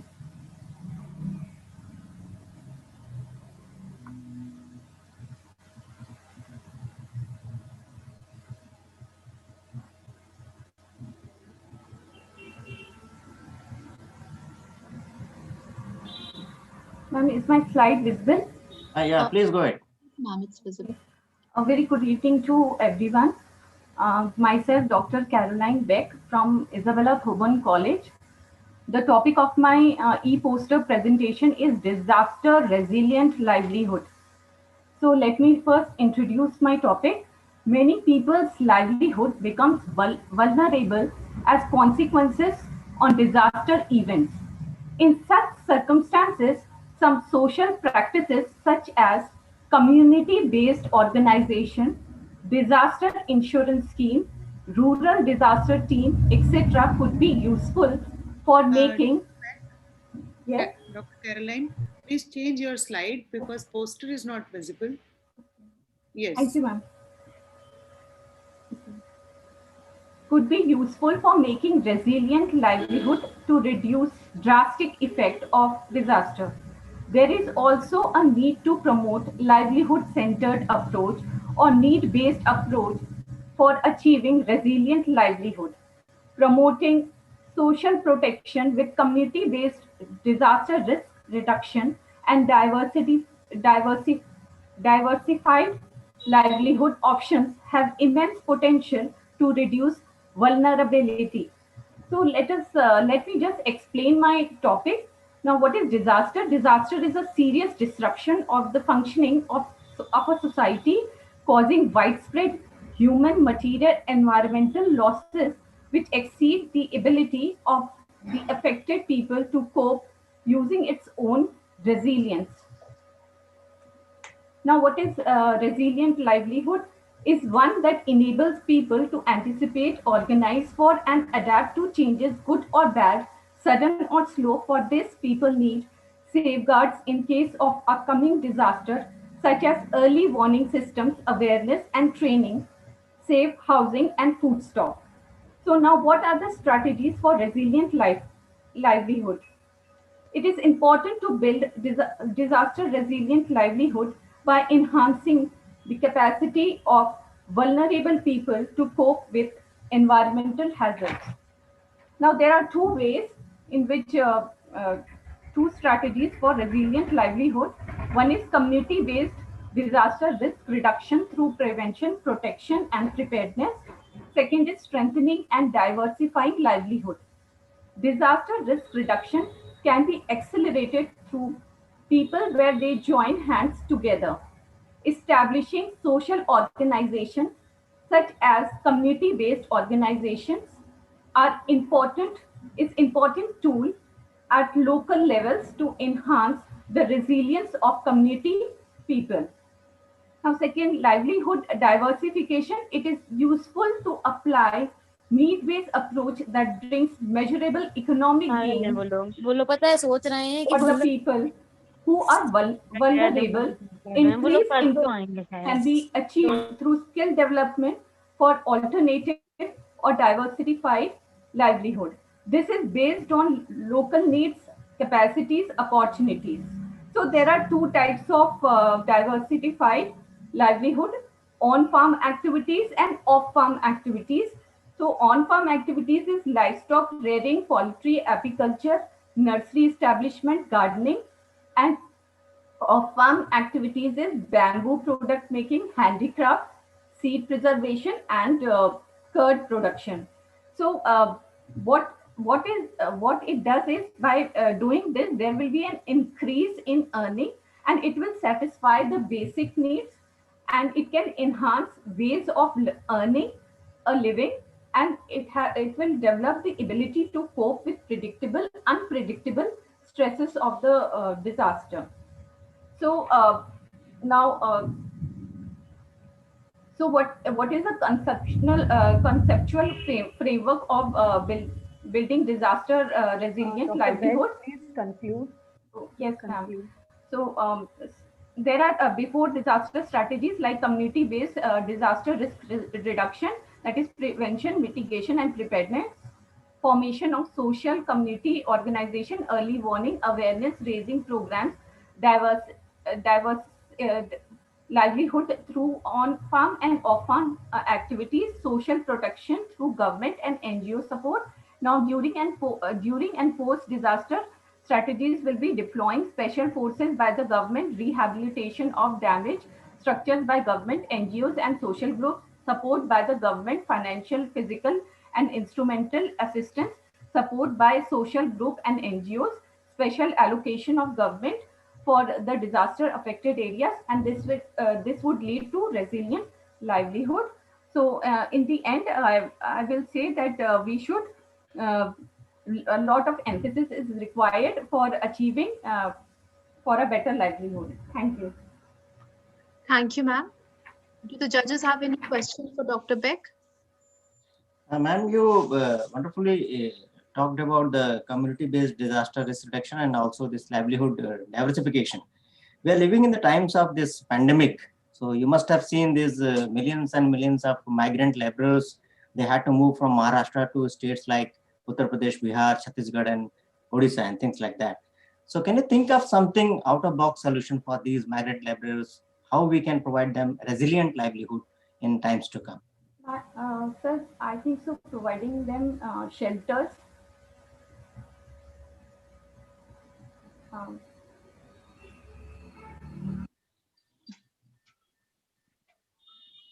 Hello. Yes, by providing them shelters and I mean, new options for jobs at local levels, so that they don't need to come back to their karma kshetra. I mean, they don't need to come back to Maharashtra and states like that in the times of pandemic. So any suggestion, just one suggestion will do. Anything. It can be out of your own suggestions, solutions that you have provided. Livelihood diversifications. They can be roped into farm activities, on-farm activities, and things like that. Isn't it? Hello? Yes, sir. Okay, thank you. Thank you, sir. Thank you, ma'am. The next participant is Mr. Shivam Rai. Mr. Shivam Rai.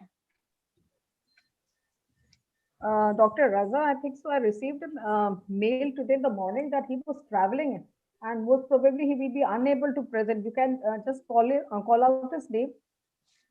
Okay, ma'am. He Thank you told so me that much. he will be unable to present because he is traveling. Okay. All right. So judges, please note that Mr. Shivam Rai is not here. Actually, I want to confirm, I was not there at the time. This fourth number, Dr. Anima was also absent, huh? Yes, sir. We'll take her up later after the presentations of the 15th presentation. Fine. So the next one is Dr. Swaminath Bharti. Dr. Swaminath Bharti.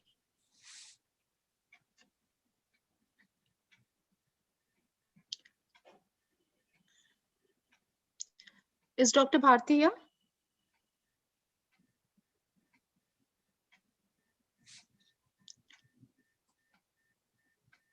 Dr. Swaminath Bharti. Ma'am, he is not in the all right. participant. All right. So Dr. Swaminath Bharti is also not participating. Now we would like to call upon Dr. Shweta Agarwal. Dr. Shweta Agarwal. She had some network issue in the beginning. Okay. Dr. Shweta Agarwal. Dr. Agarwal.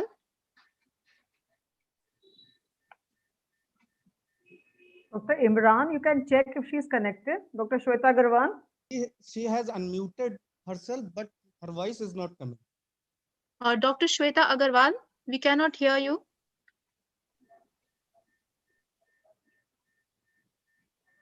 Or we can have Dr. Anima if she is able to present. All right. So in the meantime, we can have Dr. Anima Jamwal. Dr. Anima Jamwal. Very good evening. Thank you so much for having me here, and I'm sorry for inconvenience. Could I have my presentation, please? Sir? I'm going to present. Ji, sir. Thank you so much.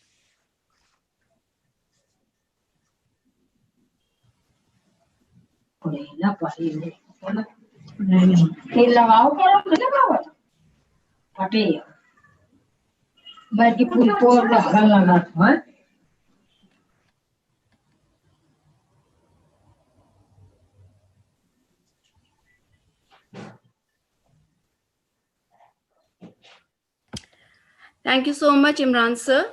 So my topic for today is textiles in disaster management. When we talk about textiles, we normally think of beautiful flowing gowns and fancy, smart, crisp tuxedos. But science has actually, and textile science has moved much ahead of it. It is not limited to all this.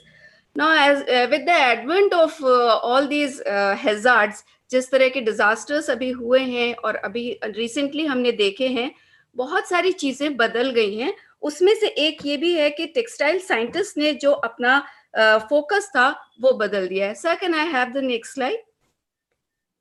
तो जो anthropogenic and non anthropogenic disasters हुए हैं, उनसे textiles technology के advances हैं वो बिल्कुल ही नए फोकस में आ गए हैं। और now we are more concerned about development of safety and protective textile products. Next slide please. The chemical and biohazard protection suits, that is hazmat suits, has stands for hazards and mat stands for material. So the hazmat suits are basically the suits which protect a person from the hazardous environment it is living in, or it has to cope with. A very good and very advanced hazmat suit is Tychem suit, which provides protection against a good number of toxic, liquid and vapors. So there are 6 categories of hazmat suits. There are 6 types. This is one of them, and this is very advanced. We also have very advanced fire shelters, ancillary disaster response items, and materials for mobile hospitals or clinics that can be easily transported to very remote locations and set up quickly without limited amount of technical support. Next slide, please. So these are 2 of the options I would like to show you. The first one is the PPE kit and the second one is the hazmat suit. ये जो PPE kit है, इसमें हम लोग polypropylene को use करते हैं, और इसमें और hazmat suit में बेसिक डिफरेंस ये है कि with hazmat suit you have a respiratory system also and it is completely covered. So this is one thing. Next slide, please. We also have developed negative pressure isolation systems which is useful for airborne infection isolation patients with diseases. ऐसी diseases जैसे कि जो airborne है, और ये basically use हो रहा है आजकल hospitals में, or several textile technologies are working in this area, and now we have very safe, light and effective portable beds also.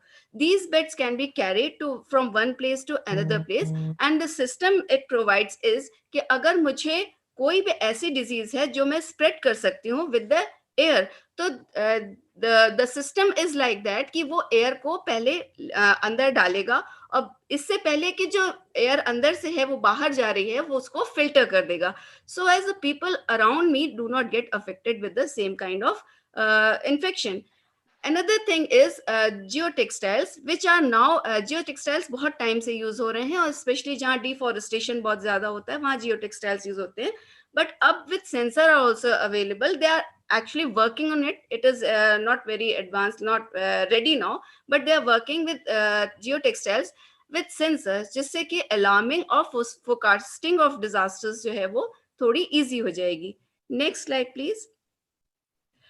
Now the products available now understand the environment responders are operating in and offer increased comfort and advanced performance. Like they are lighter, they are more flexible, and they are easily to wear. They prevent injury from harmful bacteria and corrosives, reduce the risk of respiratory illness, protect body from extremes of heat and cold, and prevent injury. They also have a psychological positive support to the wearer or the responder. It means when you send a responder to a disaster place without any sufficient support, like आपने देखा होगा बहुत सारे nurses वगैरह ने इस चीज को लेके काफी इश्यू किया था कि हमें प्रॉपर पीपीई नहीं मिल रहे हैं. तो जब आपको प्रॉपर पीपीई मिल जाते हैं तो आपको एक साइकोलॉजिकली बहुत एडवांटेज हो जाता है, and you feel safe and you are ready to do your work in a better way. Next slide, please. So we see that the science is working towards making the earth safer and better place to live in. Now it's time for us to do our part. That means कि अगर science तो अपना काम कर रही है, science तो बहुत ज्यादा आगे एडवांसेस भी कर रही है, नई चीजें भी बना रही है, लेकिन अब ड्यूटी सिटीजन्स की है कि जो हमें प्रोवाइड किया जा रहा है उसको हम ठीक से यूज करें और उसकी अहमियत को समझें.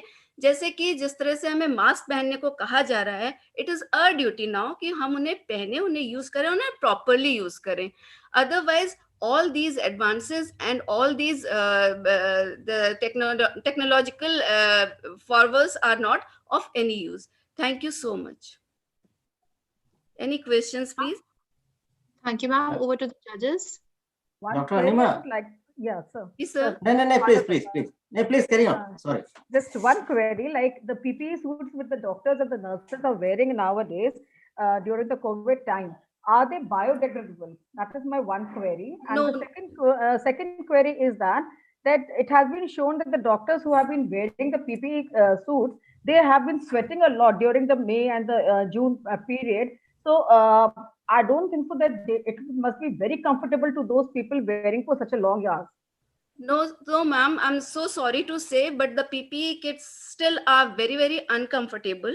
And it is like they are completely taped. So it becomes very uneasy for them. And it is very, perspiration is also much. But अभी तक हम लोग पॉलीप्रोपाइलीन को ज्यादा हम इसमें ध्यान दे रहे थे. अब हम लोग ने ब्लेंडिंग शुरू की है विद कॉटन. तो कोशिश ये की जा रही है कि पॉलीप्रोपाइलीन को कॉटन के साथ ब्लेंड करके हम नए पीपीई किट्स बना सकें. But as you know we started from zero. हमारे पास बहुत ज्यादा टेक्नोलॉजी भी नहीं थी जब ये कोविड स्टार्ट हुआ और हमारे पीपीई प्रिपरेशंस बहुत ज्यादा थे नहीं. Now we are developing around 2 lakhs PP per day. That is a very good amount. But no, जब हम इतना ज्यादा प्रोडक्शन कर रहे हैं तो उसको फिर डिस्पोज ऑफ करने का सिस्टम अभी हमारा बहुत अच्छा नहीं है. There is a specific mechanism जिसमें आपको पीपीई किट को मतलब डिस्पोज ऑफ करना है. तो कुछ जगहों पे बहुत अच्छी तरह से हो रहा है लेकिन अभी अवेयरनेस उतनी ज्यादा नहीं है. We need to make people more aware about it, and then maybe the government is doing its part. Now it's our responsibility also as citizens to adhere to it. Thank you so much. मैं 2 points इसमें add करना चाहूंगा. जो आपने कहा biodegradable नहीं है ये, और ये कहते हैं ना एक डिजास्टर सेकेंडरी डिजास्टर को लेके आता है. तो ये पैंडेमिक से मैम ने सही कहा कि ये मेडिकल हैजार्डस वेस्ट, इसका सोल्यूशन किसी को मिल नहीं पा रहा है. कुछ जगहों पे इसका सही निदान होता है, बाकी जगहों पे नहीं हो पाता है. मैं आपसे एक चीज पूछना चाहता था, ये जो पीपीई किट की हम बात करते हैं, ये आपने एक टेक्नोलॉजी की बात की, नेगेटिव प्रेशर आइसोलेशन, इस टेक्निक का यूज होता है क्या इसमें? सर पीपीई किट में नहीं यूज होता है. अच्छा, नहीं यूज होता. नहीं, पीपीई किट सर एक्चुअली ये सिर्फ हमें प्रोटेक्शन देता है एयरबॉर्न, जो like we are all covered. There also you spoke about airborne diseases. That is true. And use of those technologies. जो एनपीआई है उसमें सर क्या हो रहा है, जो एयर है वो बाहर निकाल दी जा रही है. इसमें ऐसी कोई टेक्नोलॉजी नहीं है. There is no such technology. We have walls in it. जो मास्क होता है उसमें वॉल्स होते हैं, लेकिन ऐसी कोई टेक्नोलॉजी नहीं है कि उसमें से एयर को बाहर फिल्टर करके निकाला जा सके. जो ये सिस्टम्स होते हैं, बेड वाले सिस्टम होते हैं, उसमें ये टेक्नोलॉजी है, अब डेवलप हो गई है कि before the air comes out of the bed, जो भी पेशेंट है उसके आसपास के सराउंडिंग से जब वो बाहर आ रहा है तो वो फिल्टर होके आ रहा है.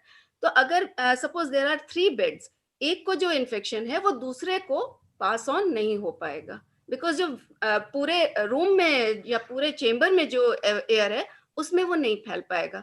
Before it comes out it is filtered. अच्छा, हमारे यहाँ ये भी तो समस्या है कि जो इंक्रीजिंग पॉपुलेशन है, तो रेशियो है पॉपुलेशन के साथ में केयर गिवर्स का, मेडिकल प्रैक्टिशनर्स का, प्लस 4 घंटे की यदि उनकी ड्यूटी होनी चाहिए, जैसा आपने बताया इस ड्रेस के बारे में, इसको पहनना भी एक संघर्ष है अपने आप में, उतारना भी एक संघर्ष है. तो जो उनके वॉशरूम नीड्स होती है उसके लिए बहुत मुश्किल होता है उनको. और चूंकि पॉपुलेशन के साथ में रेशियो बहुत कम है, तो 4 या 6 घंटे की ड्यूटी के बनिस्बत उनको 10 से 12 घंटे की ड्यूटी करनी पड़ती है. So my husband is doing that. चलिए, अब ये तो he is on duty right now. He is on COVID duty. He is a doctor. और जब हमें इनकी बात पसंद नहीं आती है तो हम जाके जो वॉरियर्स हैं, कोरोना वॉरियर्स, इनसे लड़ते हैं हम जाके. सोचिए, तो ये है. नहीं सर, फिर भी still they are doing their best. Whatever situation we have, they are doing their best. Thank you so much, sir. Thank you. Thank you, sir. Thank you. Thank you so much, ma'am. Now we call upon the last participant, Dr. Shweta Agarwal. Dr. Shweta. Dr. Shweta Agarwal. Connection हो गया क्या उनका? Dr. Imran, please check if Dr. Shweta Agarwal is here. Ma'am, she has unmuted herself, but her And voice she is is not unable coming. to speak also, and she is unable to share also. So I But, think so, Dr. can Meenakshi, you we have to. can you send her a message? If there is a problem, then Ma'am, may I send say her a message. something? And we are also left with Dr. Usha Rani. She was unable to, I think, to present. If we can write in the chat box, then she will able to check it. Dr. Raza, please send her a Imran message. sir, you can call Dr. Shweta, na? Is Dr. Imran? Or either call her. Okay, Call sir. her. Okay, Is sir. Dr. Usha Rani here? Is Dr. Usha Rani here? Would she like to complete her presentation?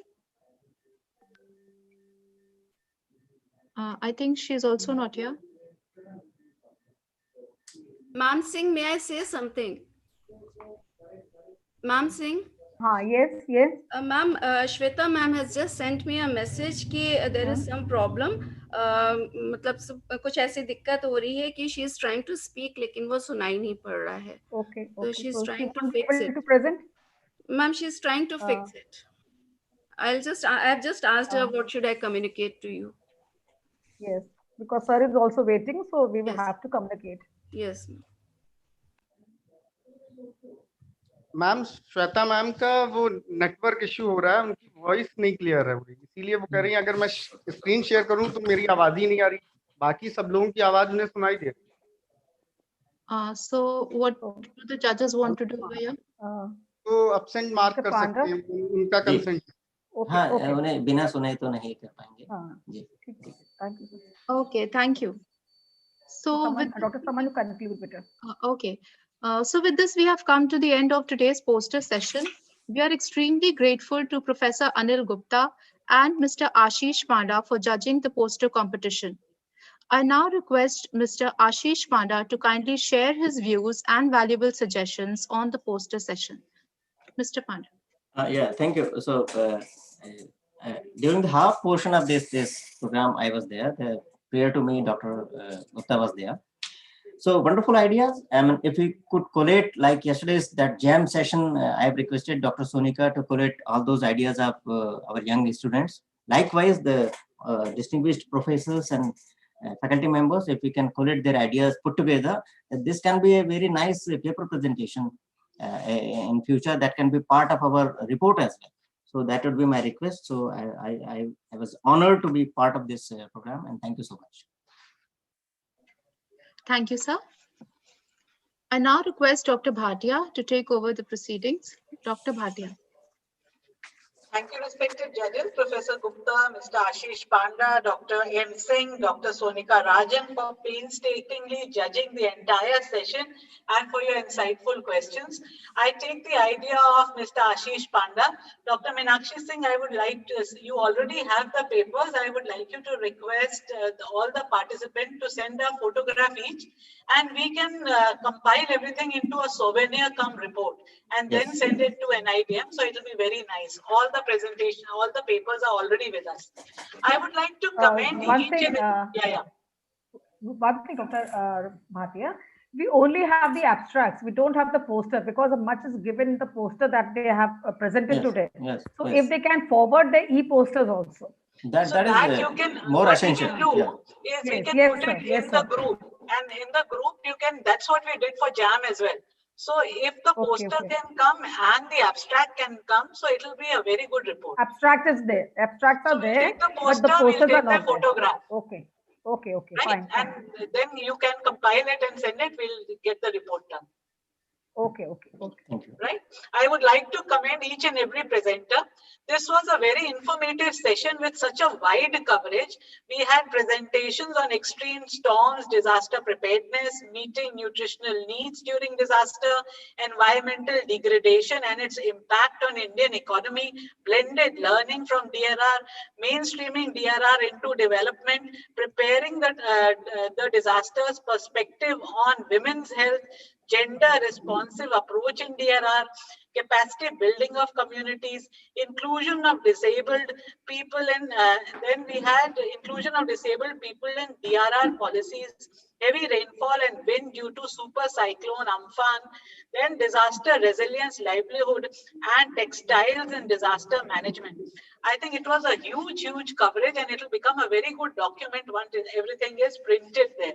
With this, we come to the end of day 2. I would sincerely like to thank Dr. Meenakshi Singh, Dr. Sonika Rajan, and Dr. Saman Raza for bringing this seamless learning experience to us. The feedback form has already been posted in the chat box. Kindly find it. If you've not filled it, fill it now. And thank you, dear participants. Hoping to see you all tomorrow again on this platform. Bye and take care. Thank you.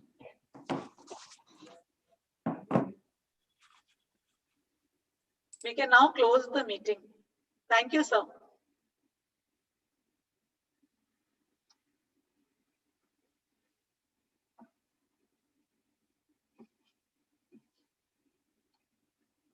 Dr. Imran?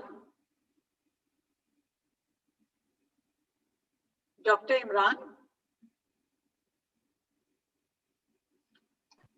Ma'am, is there something you need me to do? Yeah, Dr. Devina, if you could just end the meeting now. Sure, ma'am. Ma'am, after 15 minutes, the instruction was that after 15 minutes we cannot. Fine. So you can wait. Probably the speakers might not have filled the form. Okay, ma'am. Perfect. So the others can leave. If you fill the form, you can leave. Thank you.